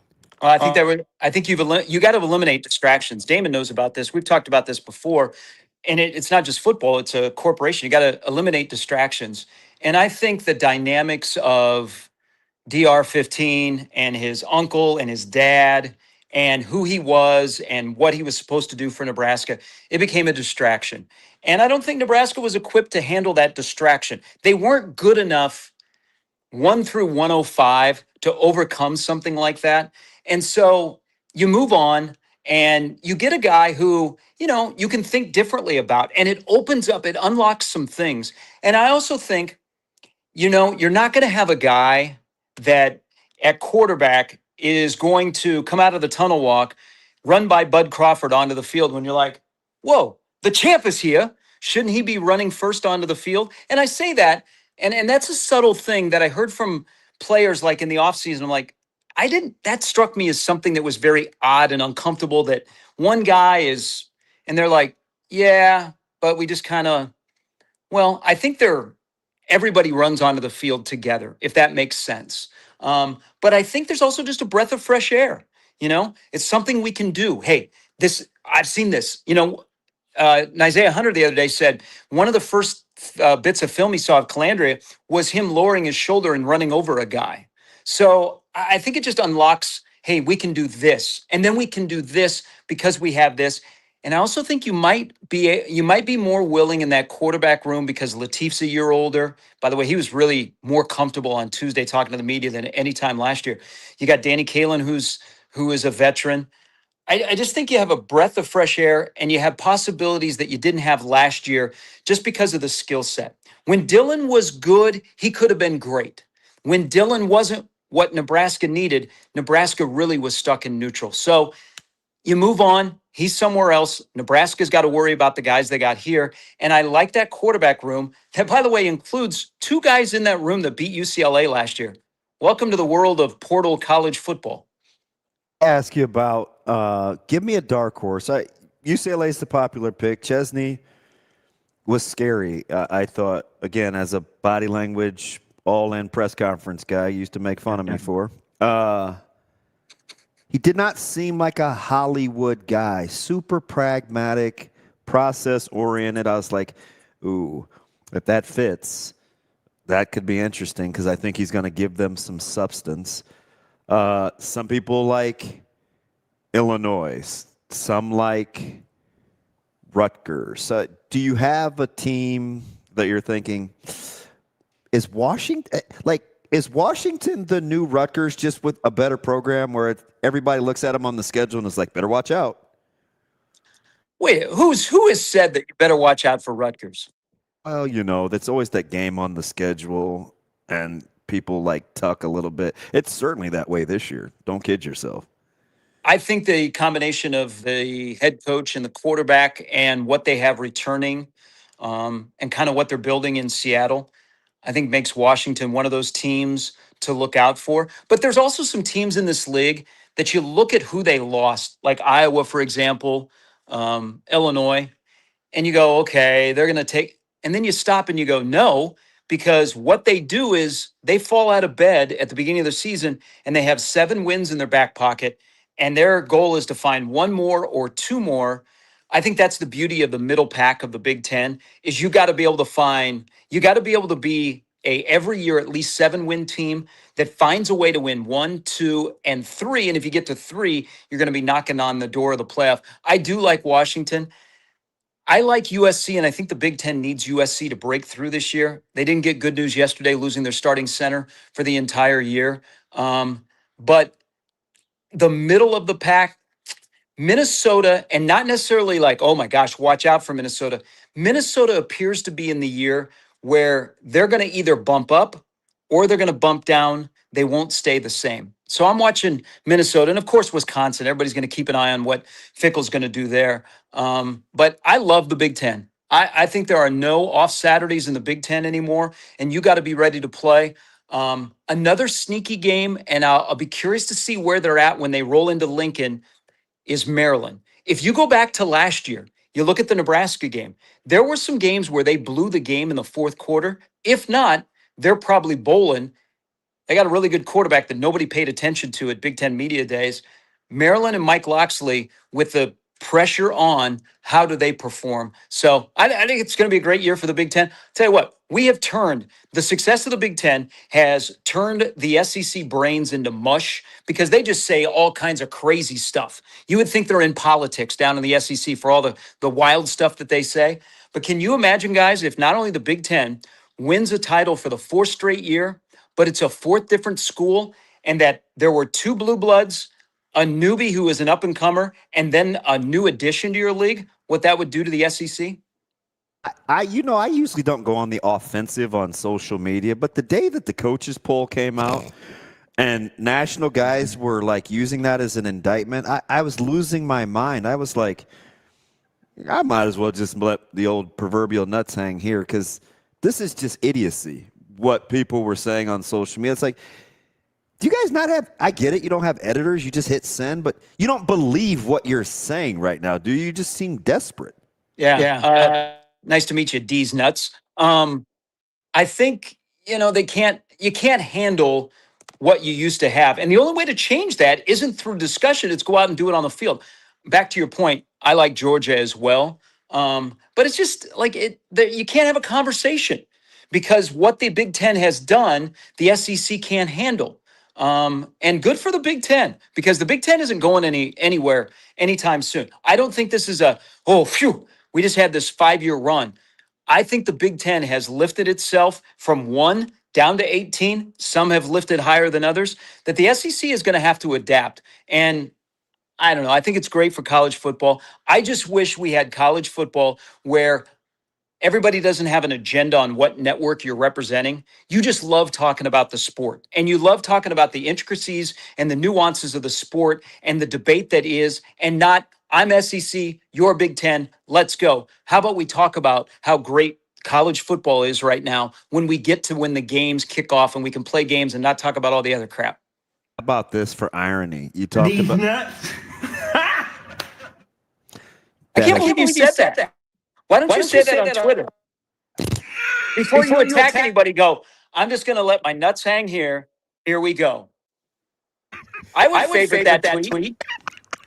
That's one of the things that DB says so casually, and everybody else just kind of looks around and like, wait, what? That's just that's what I think competing is. Like, I don't know. I'm weird, as you guys know.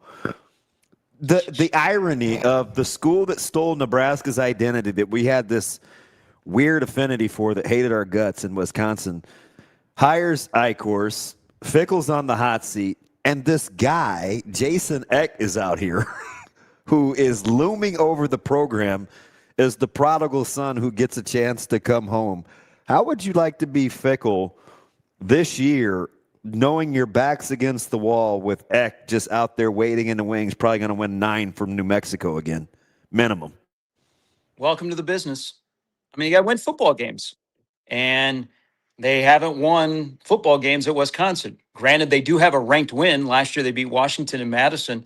When you get squeezed, you find out the truth about someone. But the atmosphere, if they go south, if at Lambeau, they get just completely rolled by Notre Dame, you know what it's going to be like. It is going to be a long lead up to December, and everybody's going to be focusing on Eck. My question will be, and you and I know him a little bit, he's a really good football coach. He's a good football coach. Just football coach. He's a football guy. Is who gets to him first? Is it back to Wisconsin, or would it be a place like Kansas? I think ahead of guys like DJ Kenny, and who else did I put on that list? You like Dan Mullen. I like Dan Mullen as good call, Ravi. And we talked to Dave Bartu about this. I'd still like who was hilarious, by the way. He had a bad reception, but Bartu was big. He was in full-fledged Bartu mode. I'd still like to see Jamie Chadwell get a shot at a higher level job, although he didn't have a great year at Liberty last year. But no, I mean, I think Eck is the pick of the litter, right? Could you see Brom ever leaving Louisville? No. Best program of those 2023 hires, right? He's the only, but could you ever see Brom? Because they could win that opener. Yeah. I don't think so. I think he's back home. I think he's in a comfortable spot. I think he likes the setup there. I think he likes the conference. He smiles a lot more than he did at Purdue. Now, listen, he's a good football coach. I think coaches will probably start to appreciate a little bit more where their feet are instead of always chasing that next job. And Brom is in a place which is a perfect fit for him. I think there's part of, we can all chase the money and the lifestyle and the name on the job, but at some point you just have to be happy. I mean, you got to like being where you're at, where you can be happy doing your job, and that's coaching football. And he just looks like a guy, every time you heard him, like at ACC Media Days talking to the media, he looks like a guy that is so happy and where they're at as a program, because it's not like, hey, we're here and I'm back home. I mean, they're making inroads, and their trajectory is headed in the right place. That'd be a fun year in the state of Kentucky to watch him at Louisville and then to see what Will Stein does in his first year at Kentucky.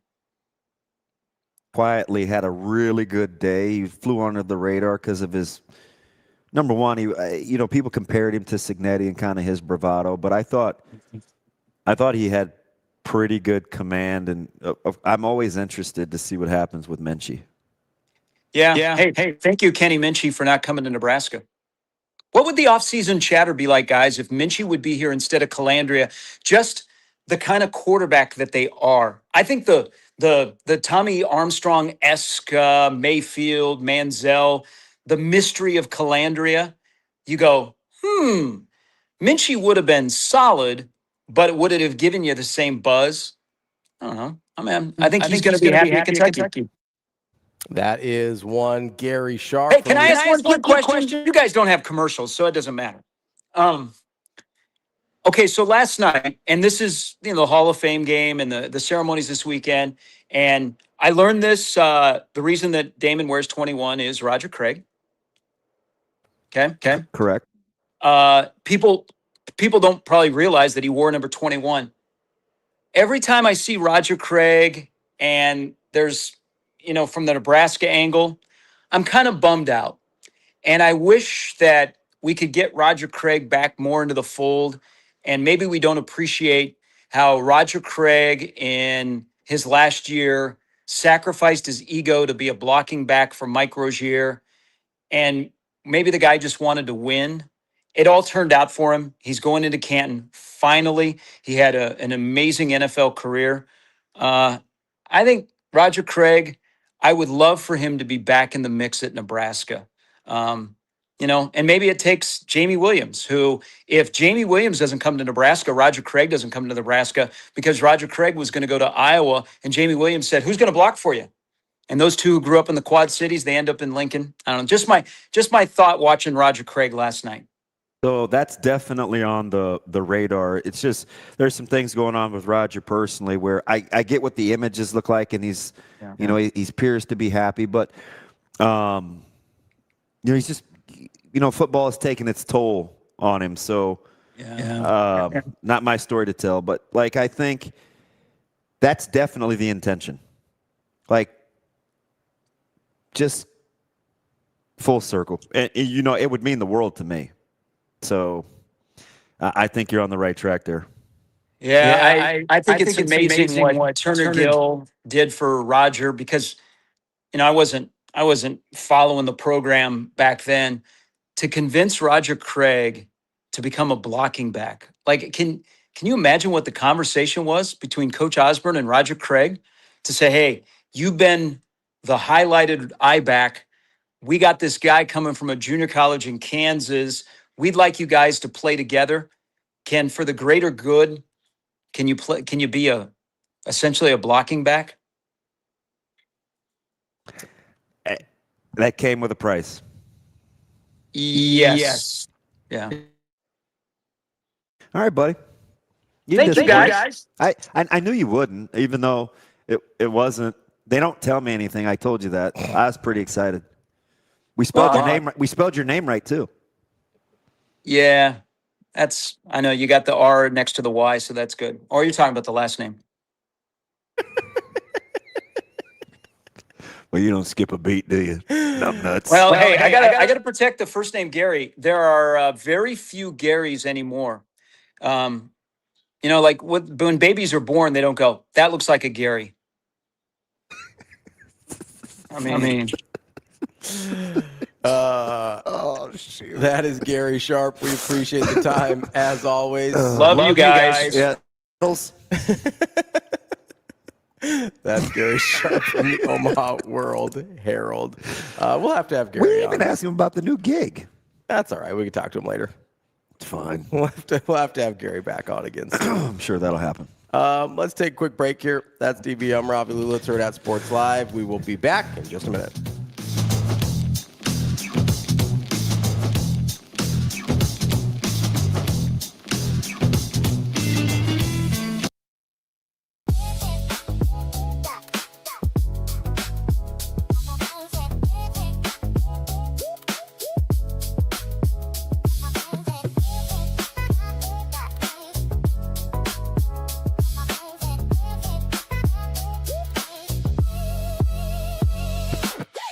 Oh my gosh, like literally everyone there. Anna Dodson was incredible. Chiaka was incredible. Molly was incredible. Molly McCage, she was incredible. Like they all just, Anna Stevenson, well, she's now Anna Hall, I'm pretty sure. Or it's the other way around. I don't know. Just like literally all of them, all the middles there, Asia O'Neill, they were all so welcoming to me and I had so much fun with them. And I could ask them any question and they were just so willing to give me even a long-winded answer. Like they were never short with me if I had anything about their collegiate career, their pro career, the national team experience that they've had. Like they were willing to sit there with me and talk about it for the next 30 minutes. And I'm so grateful for that. And if I ever had questions about, what did I do wrong on that block move? Or do you think I should do this or that? Like they were willing to help me and it was no animosity at all, which I was really grateful for. Like they were all so welcoming.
If losing weight is harder than you expected, it's not just about willpower. At NextGen Male Medical Clinic, we build a supervised plan around your body, not someone else's.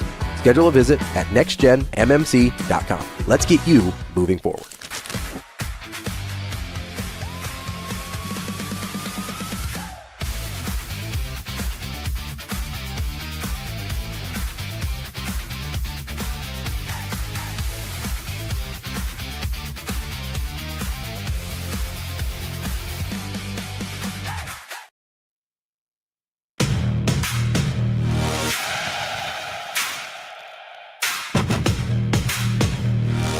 You're listening to Hurrdat Sports Live.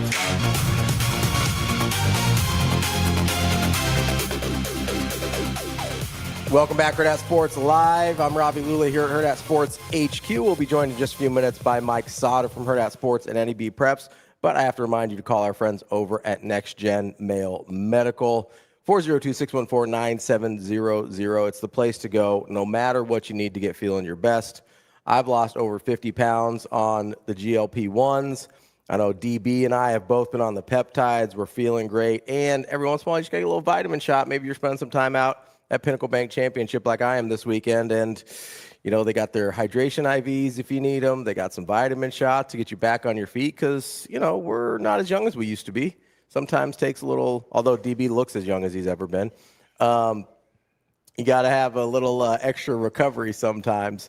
Give him a call, 402-614-9700. We'll get to Mike here in just a couple minutes, but there was something that we hadn't got a chance to talk about over the last couple of days, but Gary brought it up there in his segment there about the preseason rankings and things like this. And I know everybody tries to tell me like, oh, these don't matter and things like that. And it's just always this, well, you don't have to pay attention to them things, but this is the problem. It all starts from the preseason rankings with 9 SEC teams and 8 Big Ten teams. And listen, that's a pretty close number. That's not my issue here. The issue is the perception of these teams that we start with versus what we end up thinking about them later in the season. We've talked about this a bunch with Nebraska having a ranked win versus not having a ranked win, right? Their win over Colorado in Lincoln ended up being over a better team than their loss against a ranked Colorado the year before. So these things are all kind of convoluted in that sense. But the reason it really bothers me is you get these narratives out there, and I know the big one on Twitter was Pete Burns, right? He just erroneously and incorrectly gave out these stats about what all these SEC teams play, all these ranked teams, and the Big Ten doesn't play, none of them play 5. And it just wasn't true. There's just as many Big Ten teams playing ranked preseason opponents as the SEC. But this is where this whole Ponzi scheme thing that I always talk about comes into play. This is how they start it, because if you take a bunch of teams in the middle, and for me personally, the worst part was in this midsection of the AP poll, where the SEC just gets a cluster of teams that at some point over the course of the season, we're going to talk about this stretch of Texas, Oklahoma, Ole Miss, Alabama from 8 to 11, and we're going to use that to justify the rest of the league at some point by saying, oh, well, they lost to this team, but it was a close loss, and then they beat them, and it's this whole giant circle, and we just, 8 to 11 is too high for those teams. There's too many question marks for some of these teams. I mean, and I'll put Texas Tech in there too, which is an insane spot for them. But you're telling me you know more about Ole Miss with a new coach. And I know we love Trinidad Chambliss. I know we love Trinidad Chambliss. But you're telling me we know 17 spots better or 16 spots better about a new coach at Michigan than we do about a new coach at Ole Miss than we do about a new coach at Michigan, or a new coach at Ole Miss than we do a new coach at Penn State, who brought most of his team with him and has they actually do have a pretty easy schedule in the Big East. And then you've got the A&M one kind of throws me here because I don't know anybody that's sold on Marcel Reed. I know they have a really good roster, but they're also losing a offensive coordinator in Colin Klein to go be the head coach at Kansas State that DB has brought up a ton. And we just keep looking at this and say, okay, A&M is supposed to be this thing because they were finally broke through and were good last year. I've got questions about A&M. I've got questions about Miami for that matter too. But there's just so many of these teams that get clustered together, and then we use it to justify how the rest of their season goes. And this is why I get upset about the SEC and their Ponzi scheme and all of that. Don't get me wrong. I have questions about the Big Ten teams too, but Washington with their questions at 19 makes more sense. That's a back quarter of the top 25 poll. That's a good place for a team where you're like, hey, a lot of returners. We like the quarterback. We like the head coach, but there was some weirdness going on there, right?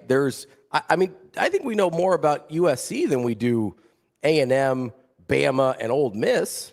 Bama's breaking in a new quarterback as well. We don't even know who that's going to be yet. They don't know who it's going to be yet. And none of us are really in love with the job that Kalen DeBoer's done there.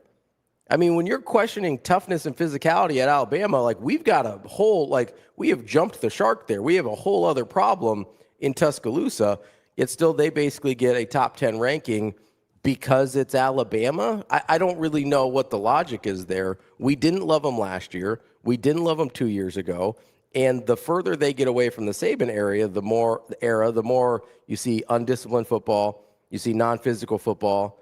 Like, I don't know what the fascination with Alabama is this year when we've got a huge question mark going into the season. And listen, I'm as much of giving Kalen DeBoer benefit of the doubt on quarterbacks as anybody, but at this point in Tuscaloosa, I'm also giving him kind of credit for what we've seen. And this has not been a terribly disciplined football team, and that has cost them multiple times over the last 2 years, yet somehow they still get credit as a top 11 team in the country.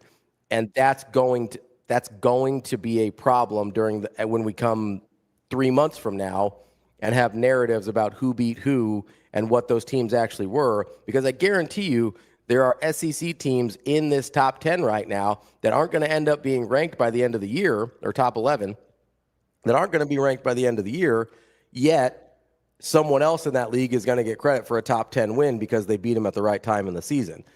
That's where this becomes a huge problem. You really don't have that with the Big Ten because all their ranked teams outside of the major ones you would think with Ohio State and Oregon and Indiana are all backloaded in the bottom half of the top 25. So there's my top 25 rant. I know DB doesn't like preseason rant talk, so we did that one solo. But coming up next, we'll have Mike Sautter from Hurrdat Sports and NEB Preps as we get into the third hour of the show. We'll be right back. More Hurrdat Sports Live after this.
When I was there, and I'm sure now too, there's just so many girls that are committed to like large schools, and so that makes high school so competitive and just really creates a good environment to then be ready for that college volleyball as well. Obviously it's a step up, but I was a lot more prepared going to Purdue after my high school season and all that entailed, just because there are so many talented people that have come out of Nebraska, and it's a volleyball state for a reason. There's the fans at Nebraska are unreal, not just for Nebraska volleyball, but especially for all the high schools and for their local players. And obviously all those fans for the high schools are then the fans for the Nebraska team. So that's what makes it so special. But also in Indiana, it's the exact same way. I've lived there for 4 years now, and it's literally the same feel as Nebraska.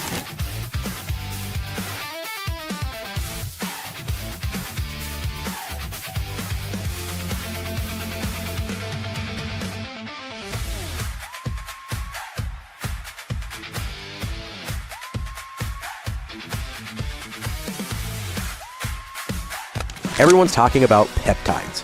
You are doing it right. At NextGen Male Medical Clinic, peptide treatments are clinician guided, tailored to your goals, monitored for safety. Call today or visit nextgenmmc.com.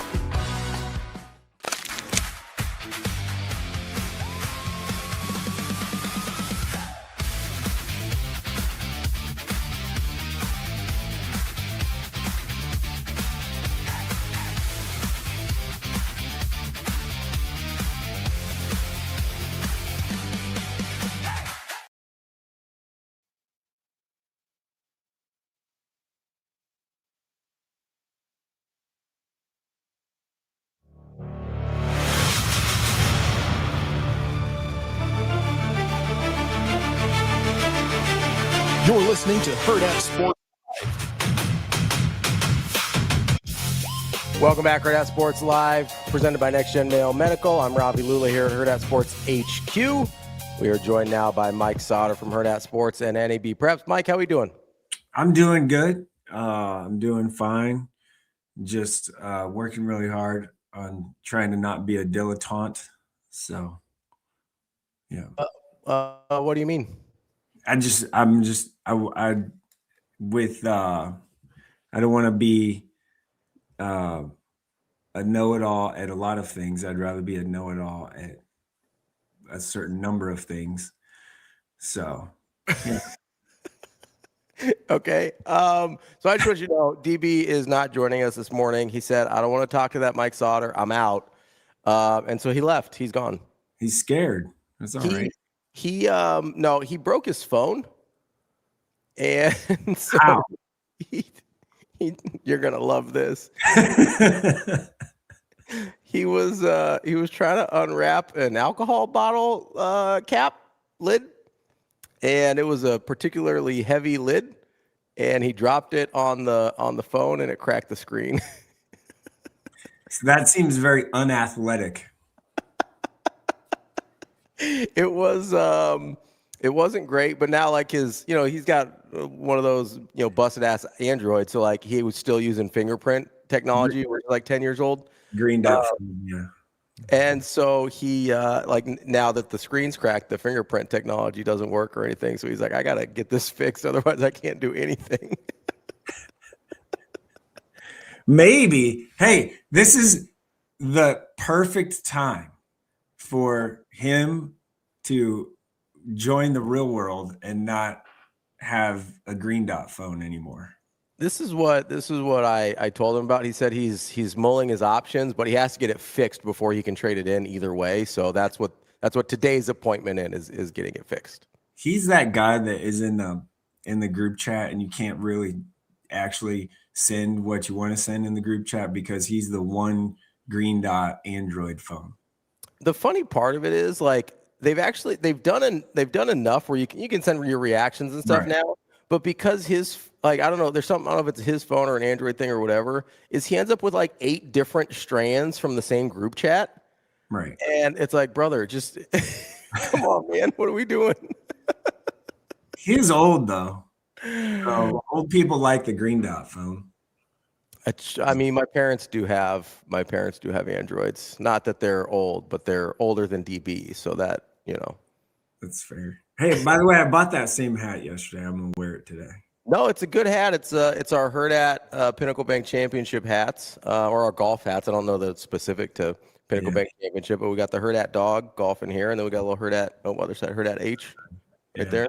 There you go. Yeah, you can go get them at the Hurrdat Brain Goods tent. Yeah, hole 17. That place would be bumping today.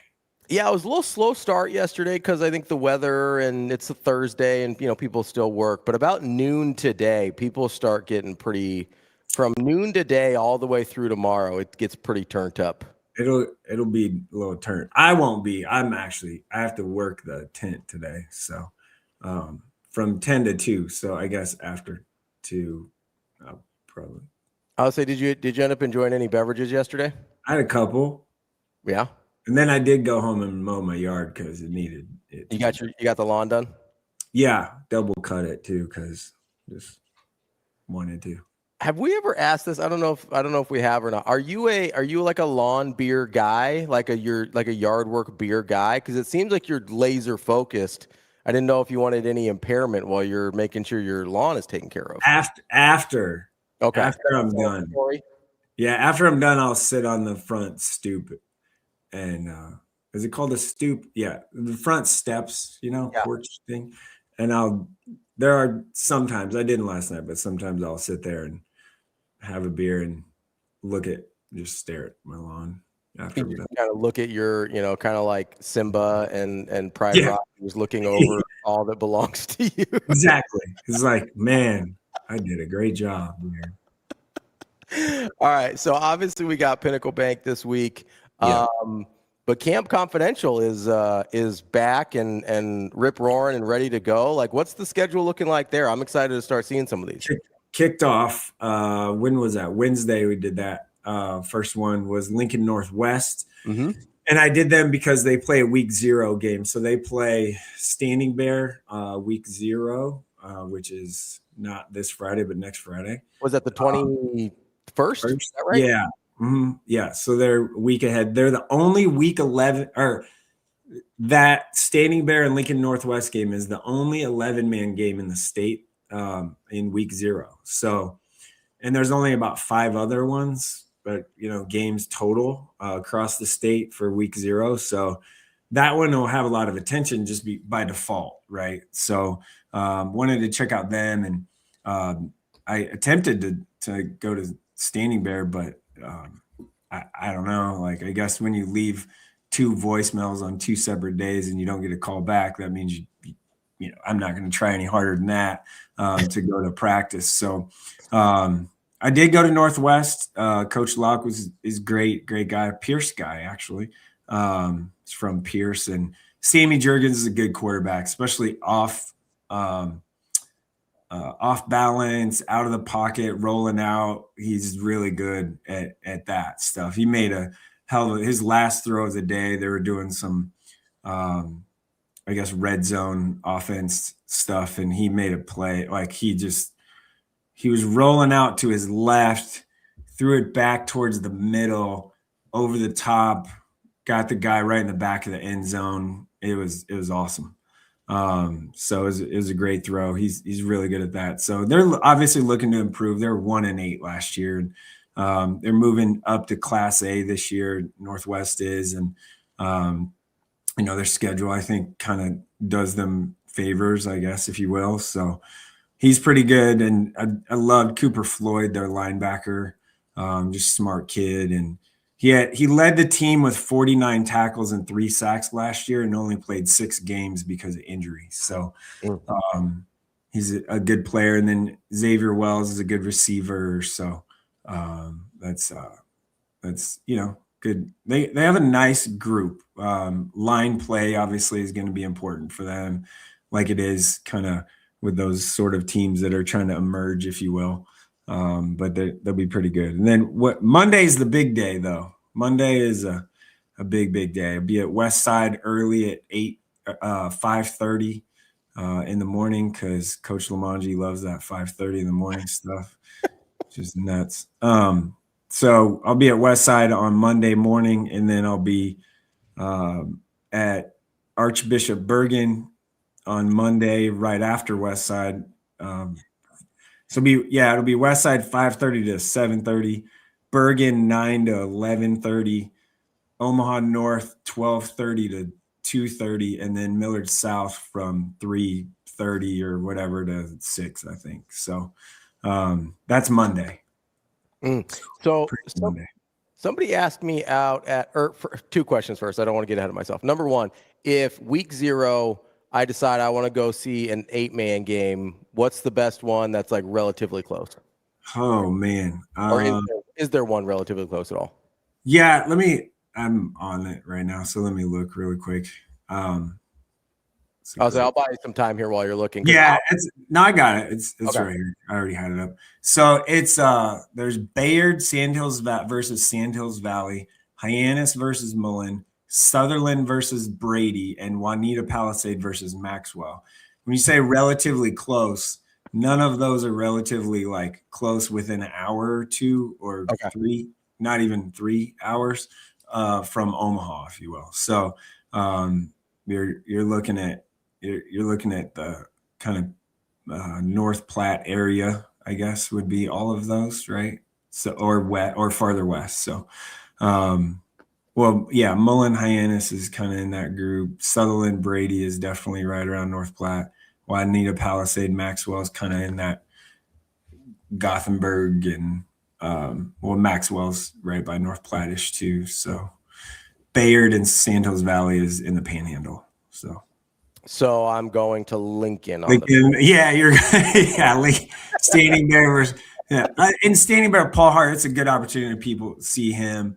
He's blown up this summer with his recruiting.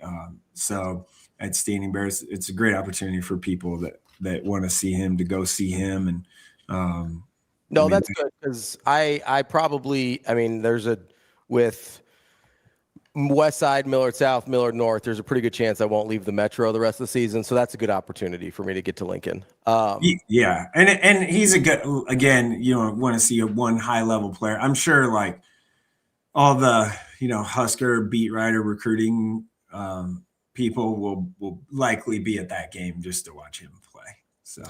So somebody asked me an interesting question at the golf tournament yesterday about high school football. And they asked me, outside of the West Side game for Millard South in week 9, what are the chances that they play multiple other competitive games over the course of the season? I think Creighton Prep's going to be pretty good, and that's week 1. Creighton Prep has a very experienced line.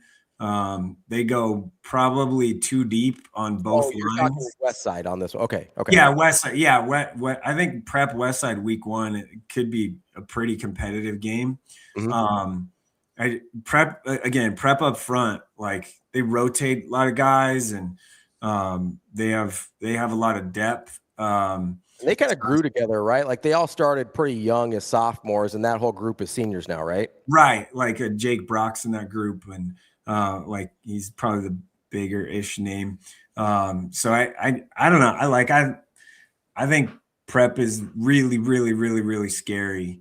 So I'm gonna see them, I think, Tuesday afternoon. So I'm actually really excited to see them play or practice and kind of go through it. So from reports, I wasn't there, but from reports they were they handled themselves very well against Millard South at the Nebraska team camp this summer. Okay. So, yeah. So that's kind of, like that's also, a camp in June. So it doesn't really matter that much. Anybody else on the West Side schedule? So they go at Creighton Prep, Lee Summit, at Bell West, Central, at Papio, Lincoln North Star, Norfolk, at Papio South before that Millard South game. Any other games on that schedule that kind of like jump out at you? Papio South, had a run last year and were really good. They lost some players and some key leadership positions, but Colin Rayburn, their quarterback's back. So he's, a piece there.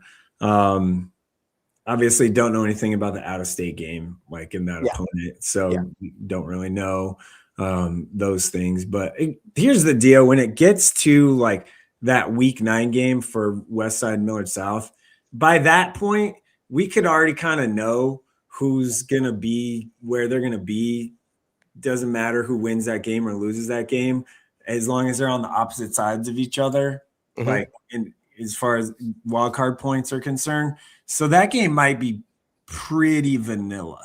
Like it has a chance to be not as, not this thing that. So not like a couple years ago where they faced, I think it wasn't the last week of the season. I think it was like week 8 maybe. Yeah. Where it was pretty, it was pretty intense. Yeah. I mean, I'm sure it still will be just because there's this new rivalry-ish between them.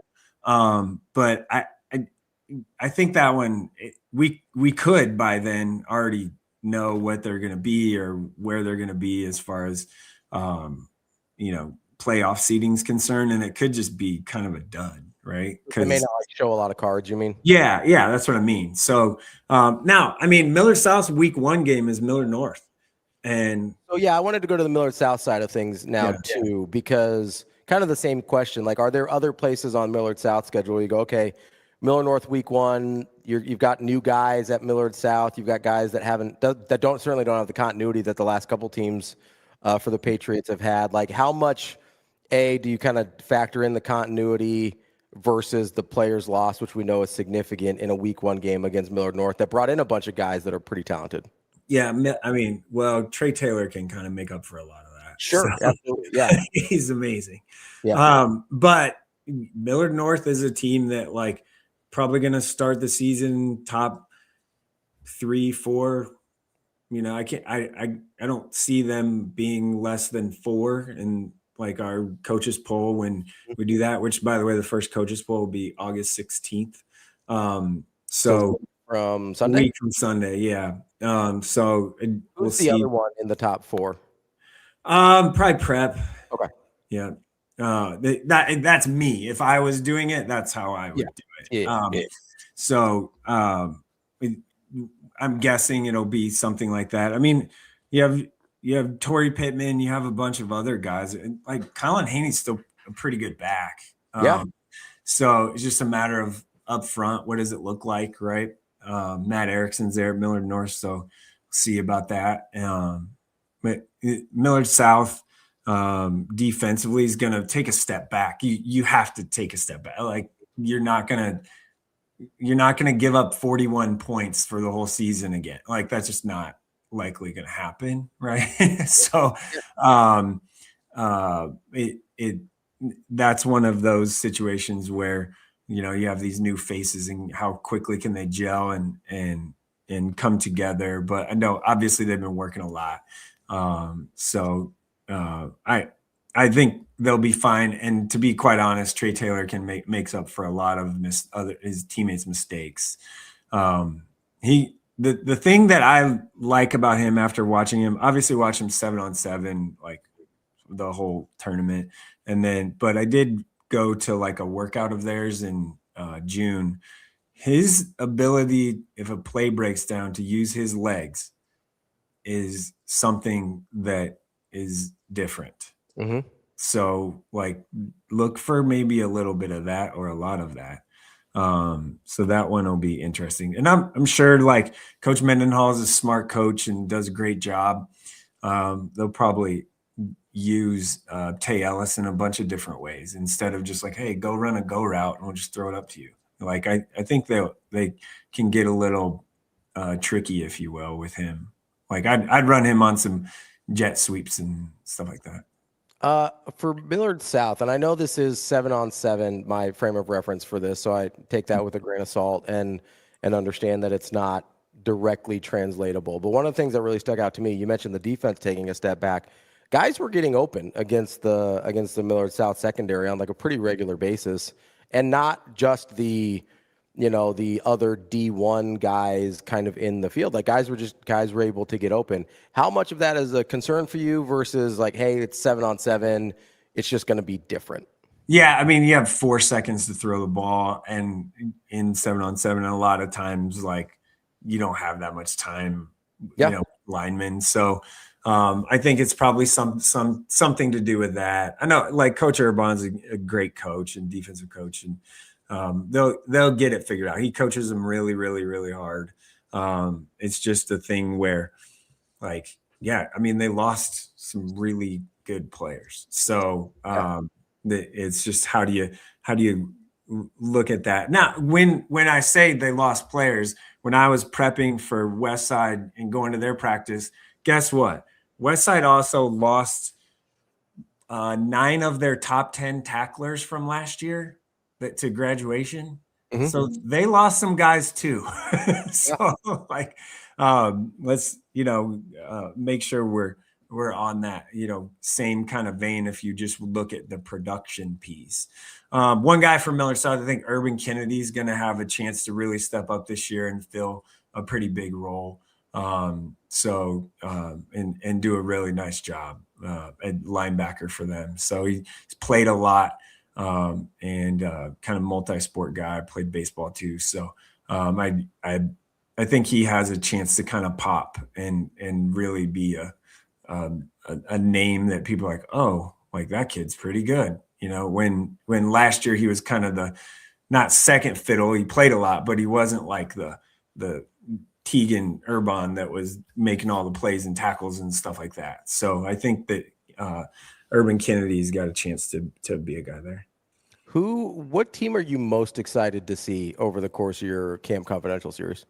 That's a great question. To be honest, like, because I've never been there, I'm going to Pierce on Thursday night, and I'm excited to see them because in C1 there's a lot of buzz around them this year. Tyler Legate is their head coach first year being the football head coach. He was a defensive coordinator for years. He's also their wrestling coach. And Tyler, if you remember that name, he played at Nebraska, fullback. He's a walk-on guy there. So, and he is a savant with his encyclopedia of his brain of this, oh, hey, I can't think of this name of this person from whatever years ago. He just knows it. So there's some buzz around them. So I think that's probably the one that I'm kind of most excited about. I'm also the second week I'm going to Grand Island Central Catholic, and by all accounts, they're just going to roll everybody in Class C2 because they have all this talent and stuff. So I'm excited to see them too. That's my those would be the two. And I think it's probably just because I can't just run down the street and watch them, So I think those are the two in that situation. What class do you think is most competitive in terms of teams that could win a state title? Oh man. So actually the new class D3, which is ridiculous, by the way, that we have a third 8-man class in Nebraska. It's the dumbest thing. I don't understand it at all. I never understood that at all. When they decided it just makes no sense. We should have less classes, not more. In my opinion, we should have 4 classes, A, B, C, D, and call it a day. But D3 is actually going to be pretty competitive. You have Archangels, Central Valley, Why Not are all in that mix. I think that has a chance to be really, really competitive. C1 is going to be really interesting too, because you have Wahoo, Sydney, Ashland, Greenwood, Lakeview, all of there's a bunch of teams that lost a lot. Wahoo had 17 seniors last year and 16 of them started. Mm-hmm. But they're still going to be really good. Sydney obviously lost some players, but they're still going to be really good too. I think C1 has got a chance to be uber competitive. And then I think B, I think you said last week, Gretna East, Waverly, you lost Bennington and Elkhorn North up to Class A. So you lose 2 perennial semifinal, at least quarterfinal most of the time. In Bennington's case, state finalist programs. So Gretna East and Waverly are the 2 that are sitting kind of at the top-ish right now. The thing about Class B, also Scott in there too. What about Norris this year? What about Norris this year? Yeah, Norris, Evan Greenfield quarterback. They got a chance to be right in that mix too. They're having a midnight practice on Sunday that I did think about going to, but then I'm I'm not going to sleep for an hour and wake up and go to West Side. So that's just probably not going to happen. So anyway, Norris is in that mix, I believe too. In B. B's a little more I do believe Gretna East right now to start the year is probably the one, would start at 1, just because they return a quarterback. They got a lot of pieces coming back. And Waverly lost some pieces, but Waverly's still going to be pretty good because they got their quarterback back and all that stuff. So the Gretna's in that mix in B. That's probably has a chance there too. So Scotts Bluff is always something to watch out for in B. Class B, this is something that talked to our guy Cody Manquist yesterday, and he reminded me that the emerging district in Class B is happening, where that gets there's only 24 teams in Class B, and 16 make the playoffs. So that's a little aggressive. So and then you have the emerging district where whatever, there's 6 teams, 5, 6 teams, whatever it is in that district, and the district champion of that emerging district is the automatic 16 seed. Mm-hmm. So it basically takes out the other teams. So really there's 19, 18, 19 teams. Yeah, only 3 teams are gonna not make the playoffs technically.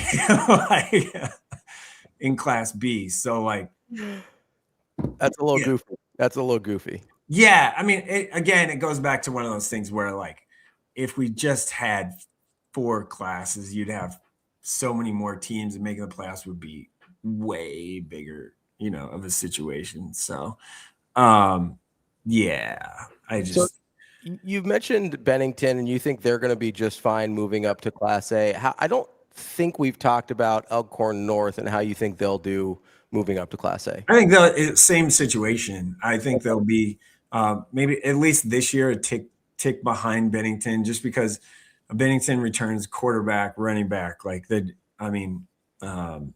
Ty Bufakeo, their quarterback's pretty good, and Will Goots is in there. So I think they'll be just fine. Elkhorn North loses a lot, but they still have like Christo's really good and really good athlete, and Coach Stanley does a great job. So I think they should be contending for a playoff spot, in Class A. I think that's a lot of people that just look at it because of like school size numbers.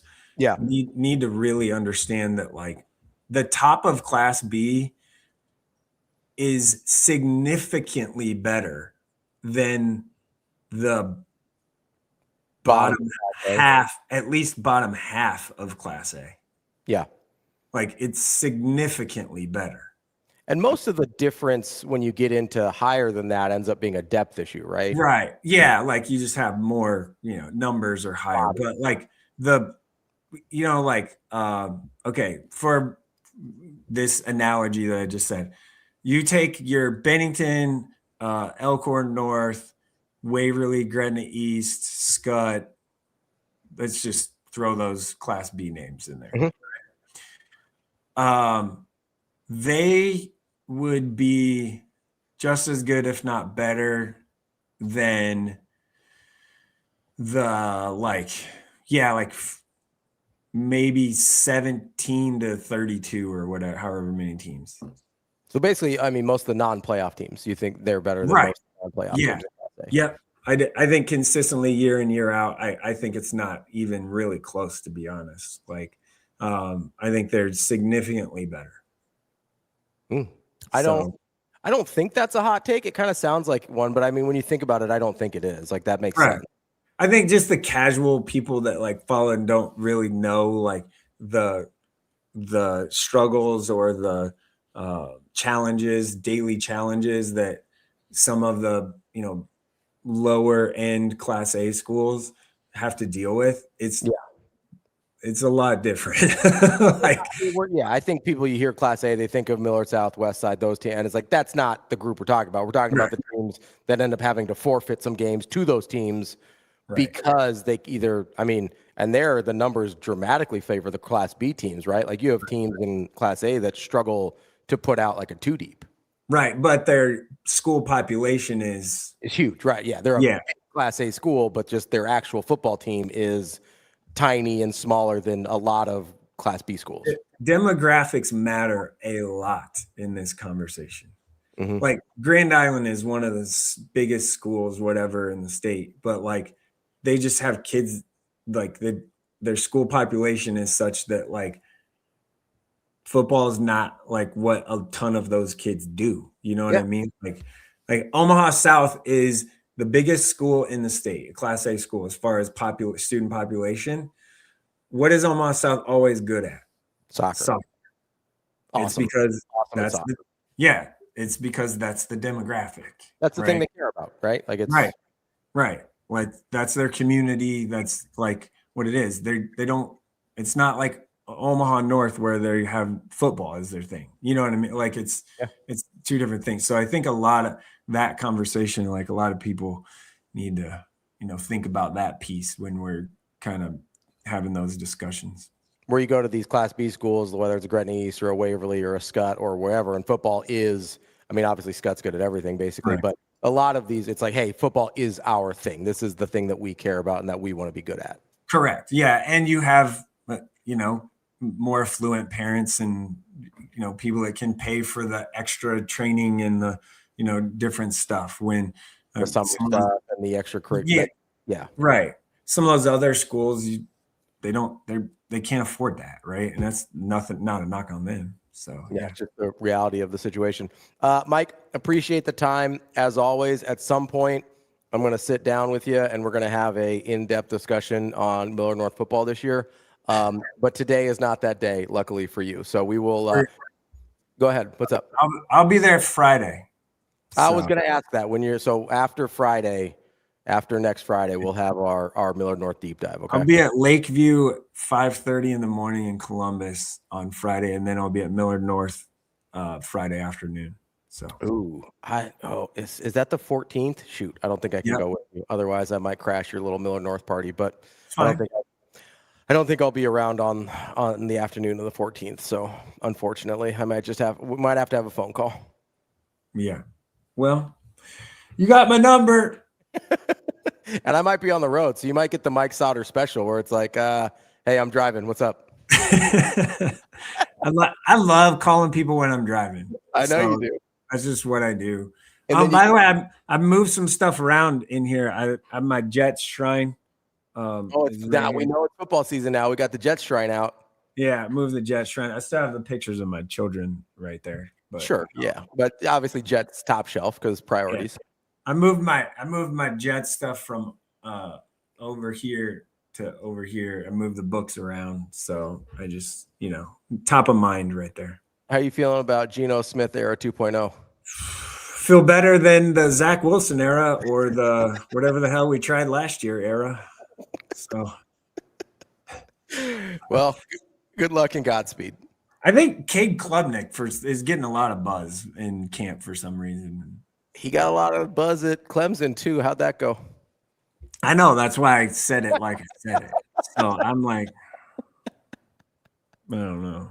Like, we'll see. Hey, just doesn't matter really. Like, if they make the playoffs, which probably won't happen, that's fine. We got 3 draft picks, and we're gonna get the quarterback of the future.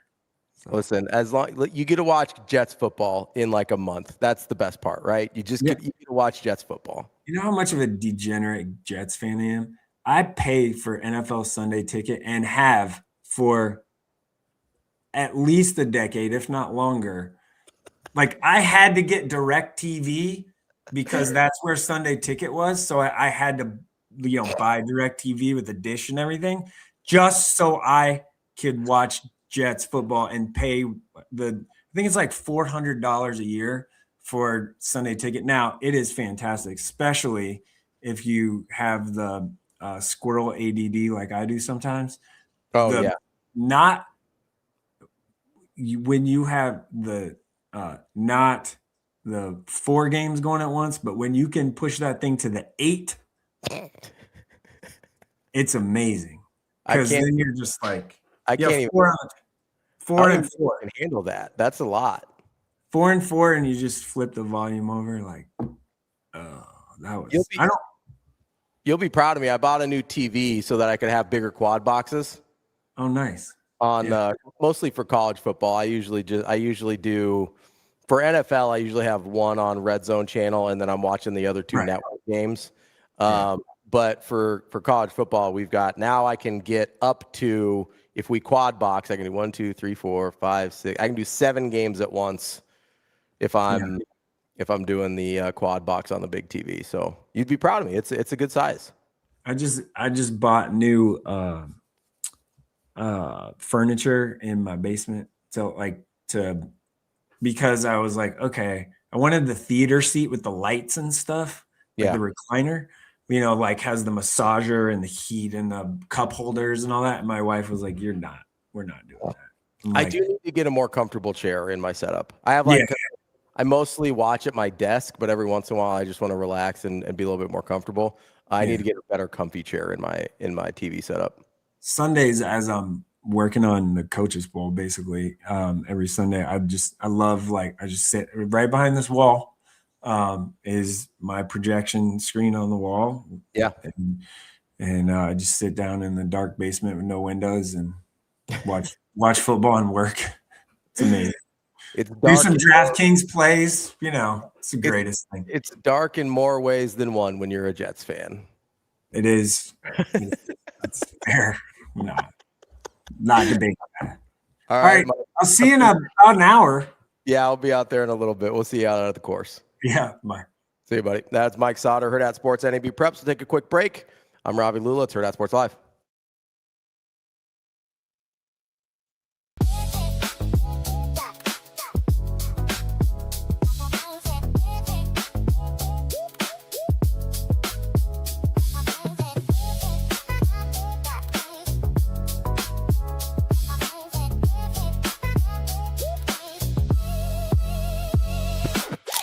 Feeling tired? Foggy? Just off? At NextGen Male Medical Clinic, we offer hormone evaluations, peptides, supervised weight management for men and women. Most insurance accepted. Schedule a visit at nextgenmmc.com.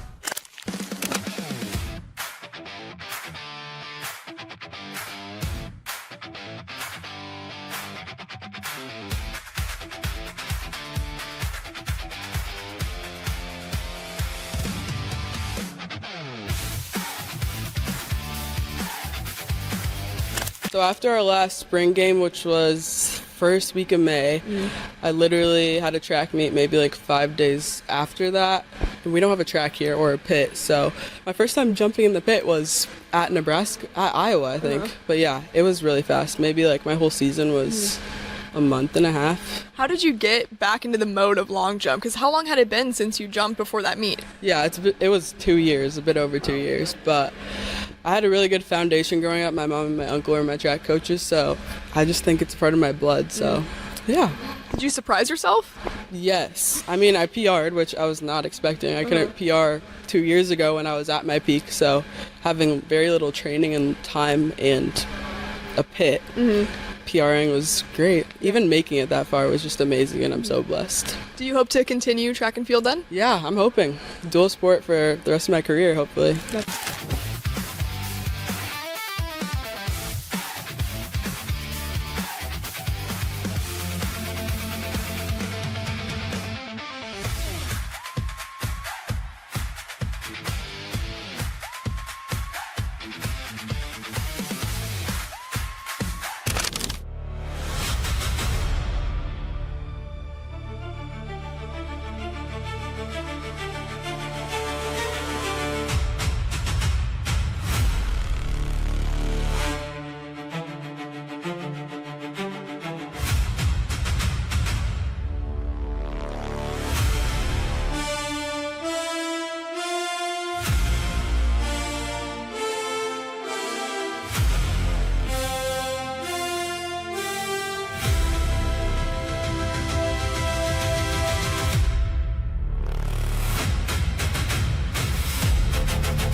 You're listening to Hurrdat Sports Live. Welcome back, Hurrdat Sports Live. That's White DB. I'm Ravi Lulla here at Hurrdat Sports HQ. Just kidding. That's Austin Jacobsen. Thanks. Austin, how are you doing today? I've been in hell for 4 days. It's been a tough week for you. This has been the toughest technological issue that I don't know how to fix. Yeah. And I apologize again to our stream. I apologize to our, hopefully it's not affecting the podcast listeners too much, but yeah, we are trying to figure out what's going on. It's just, have you seen Damon down there lately? I have not seen Damon in hell. No, that's a great question. I did consider putting Damon into, like, if I wasn't in my own personal technological hell, I was going to try to put Damon in, like, the Doom universe. I think he would do pretty well. You think so? Yeah, he'd wear long sleeves like people were saying, so. I will say, okay, the one bright spot of your week, though, has to be your Lord and Savior, Haynes King, right? Haynes King. So are you like my memes that I was posting yesterday? Did you see all of them? I did.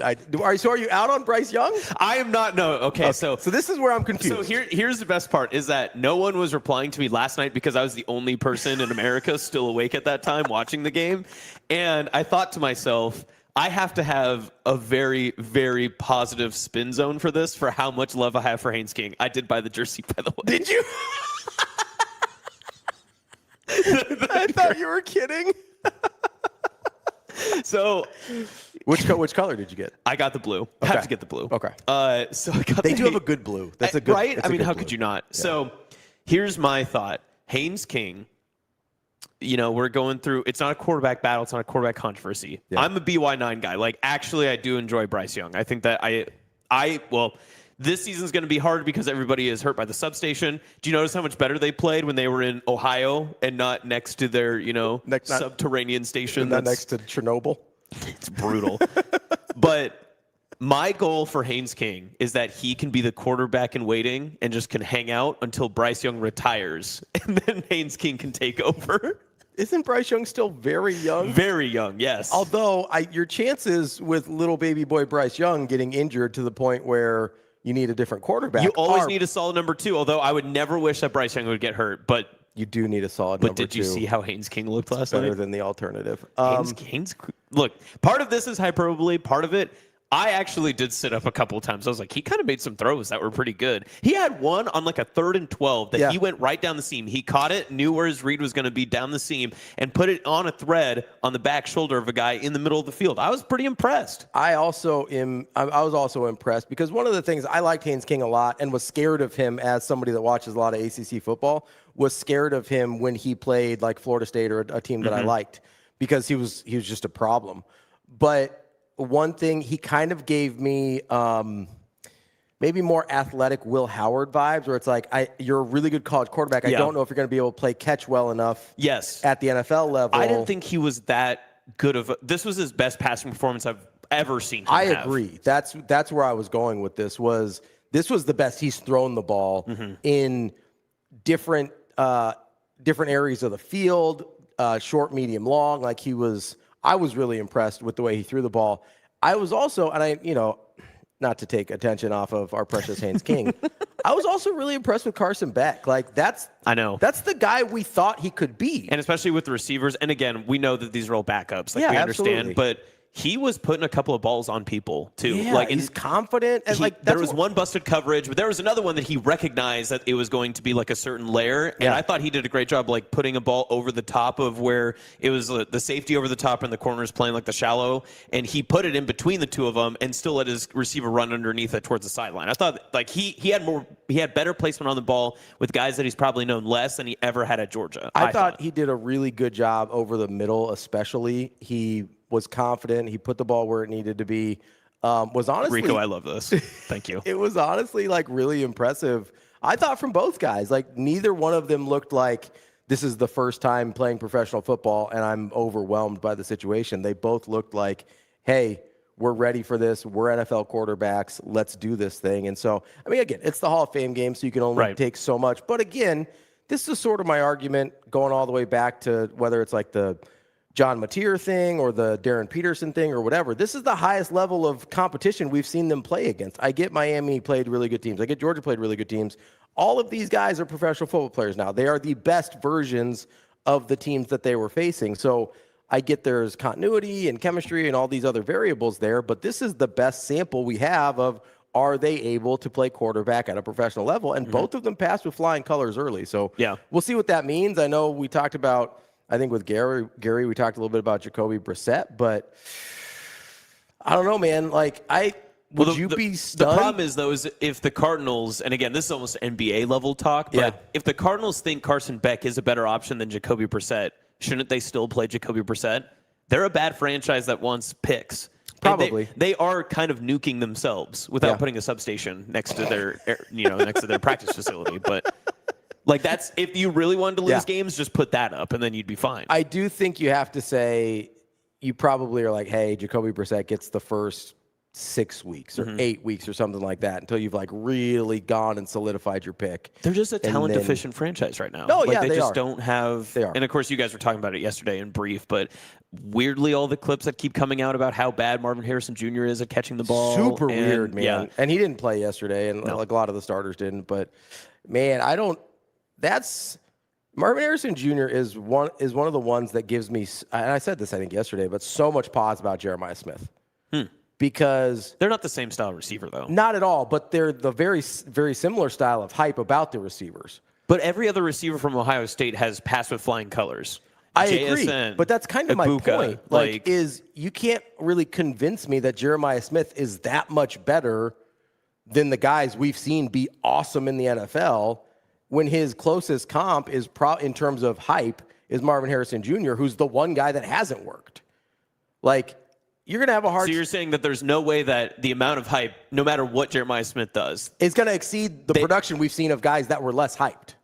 I could see that. I mean, I've already seen some people put in tickets for Jeremiah Smith Heisman this year because they think it's a more even quarterback field. Which is possible. And there's like, okay, well, you could probably get a really good year from a receiver, and Jeremiah Smith gets basically the Noble Award where, hey, you've been doing this for 3 years. And I'm not denying that he's probably going to have a huge year and going to be a high pick and even be a really good receiver in the NFL. But, like, you're going to have a really hard time convincing me that the way we talk about him versus like a Jackson Smith and Jigba or an Egbuka or Chris Olave when he can actually stay healthy or any other dozen. I mean, you go back to Michael Thomas. Terry McLaurin. Like, there's so many of these guys that have been so good in the NFL that we did not talk about like this, that you're going to have a hard time convincing me that he's worth this level of hype when none of those guys were. We didn't mention the Jet. We probably should have brought him up.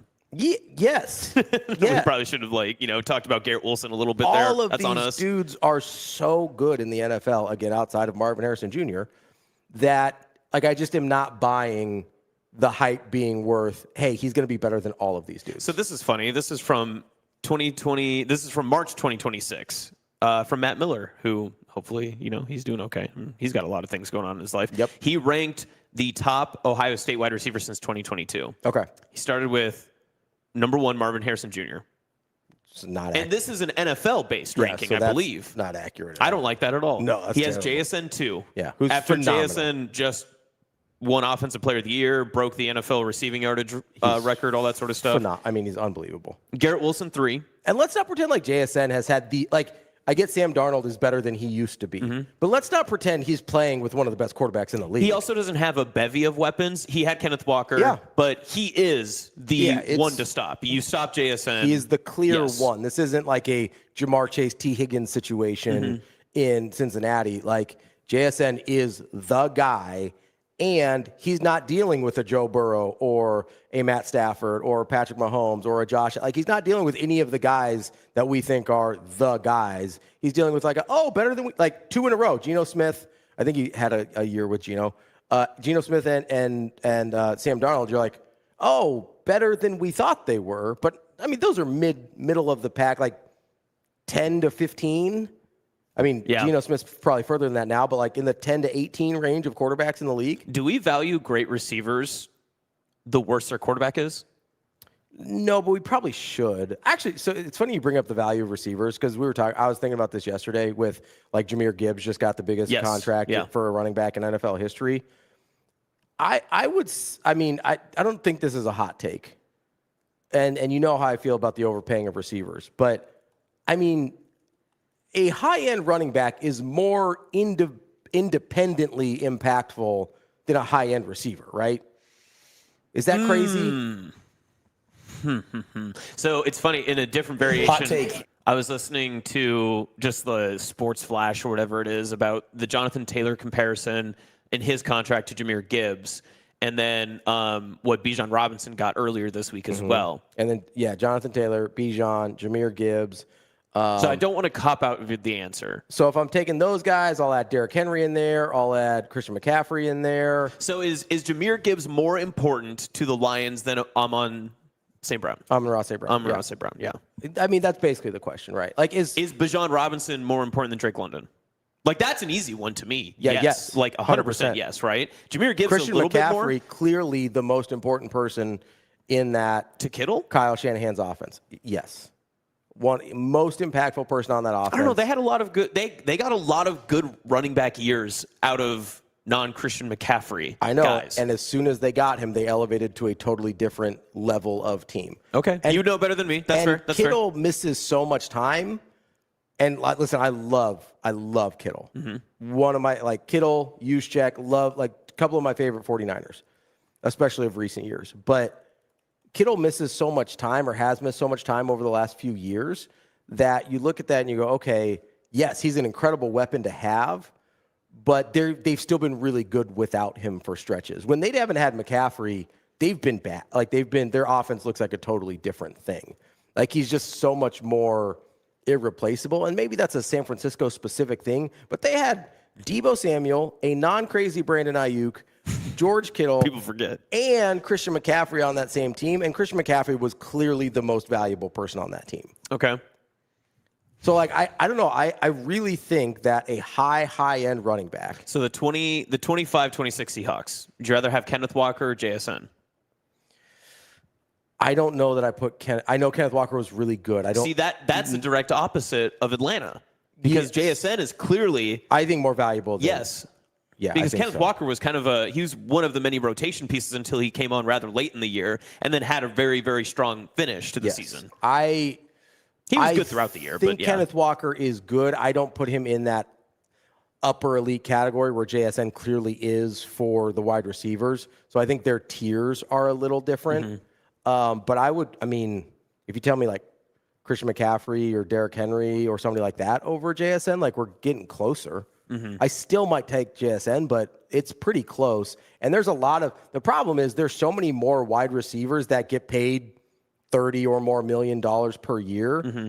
Whereas the running backs that are making either 2/3 of that or half of that in some of these guys' cases, I think your price per value is way off on those guys. Yeah. I would agree with that too, because that's exactly how I felt about the Jahmyr Gibbs signing. Just the minute it came across, I was like, oh, this guy is worth the largest running back contract in NFL history. Not that it's, a slight against Jahmyr Gibbs. It's more just, it's still not that big. Does Jahmyr Gibbs every single game, for whatever amount of snaps he plays, bring you that sort of value? But then I had to check myself. Say yes. The problem is that's where I came to, is because I had to check myself, because I didn't realize how much lower that number is comparative to every other offensive position. It's $51.5 million guaranteed.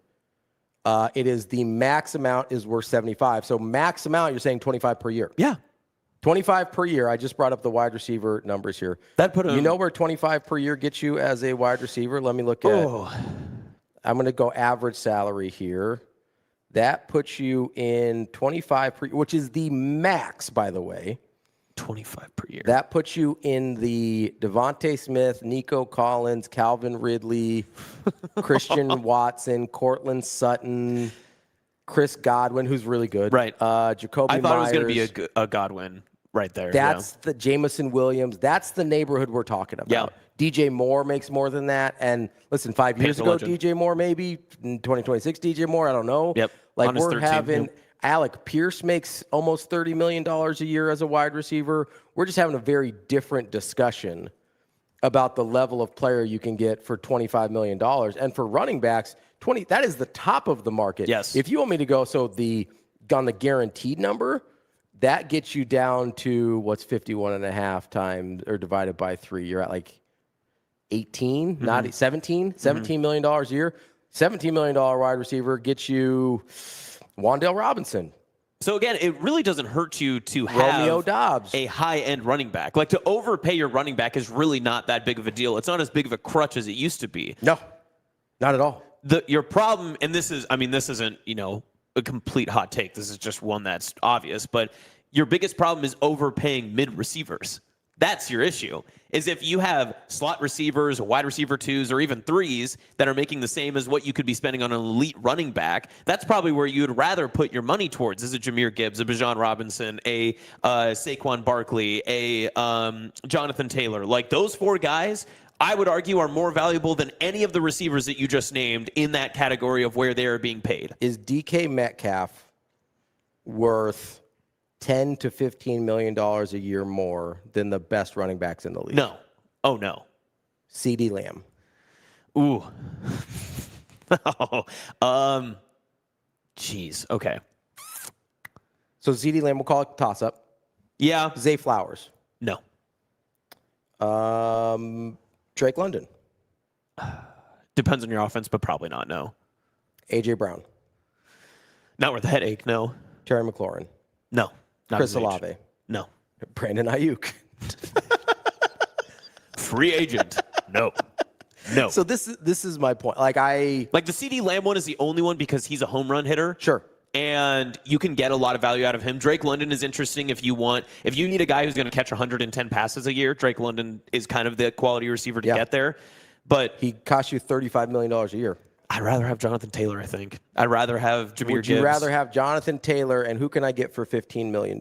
You could get Jonathan Taylor and, I mean, you could get Jonathan Taylor and Cooper Kupp for $35 million. I'd take that. Yeah, I'd take that. I'd take that. Yeah, that's a win. You get Jonathan Taylor and Mike Evans for $35 million.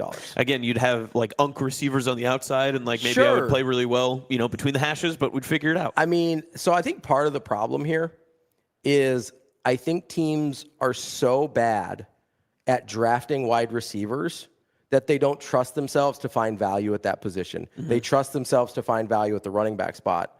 I don't think they trust themselves to find value at the wide receiver position because, especially, it's not as bad recently.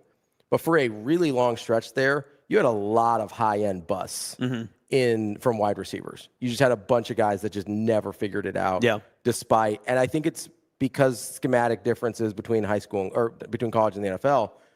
But I would argue the same thing. I think Tim has brought this up where I know DB has of scouting high school receivers to college receivers is actually really challenging. Yes. Right? Because a lot of times it's just a bigger, stronger, faster thing. I would say the same thing with running backs.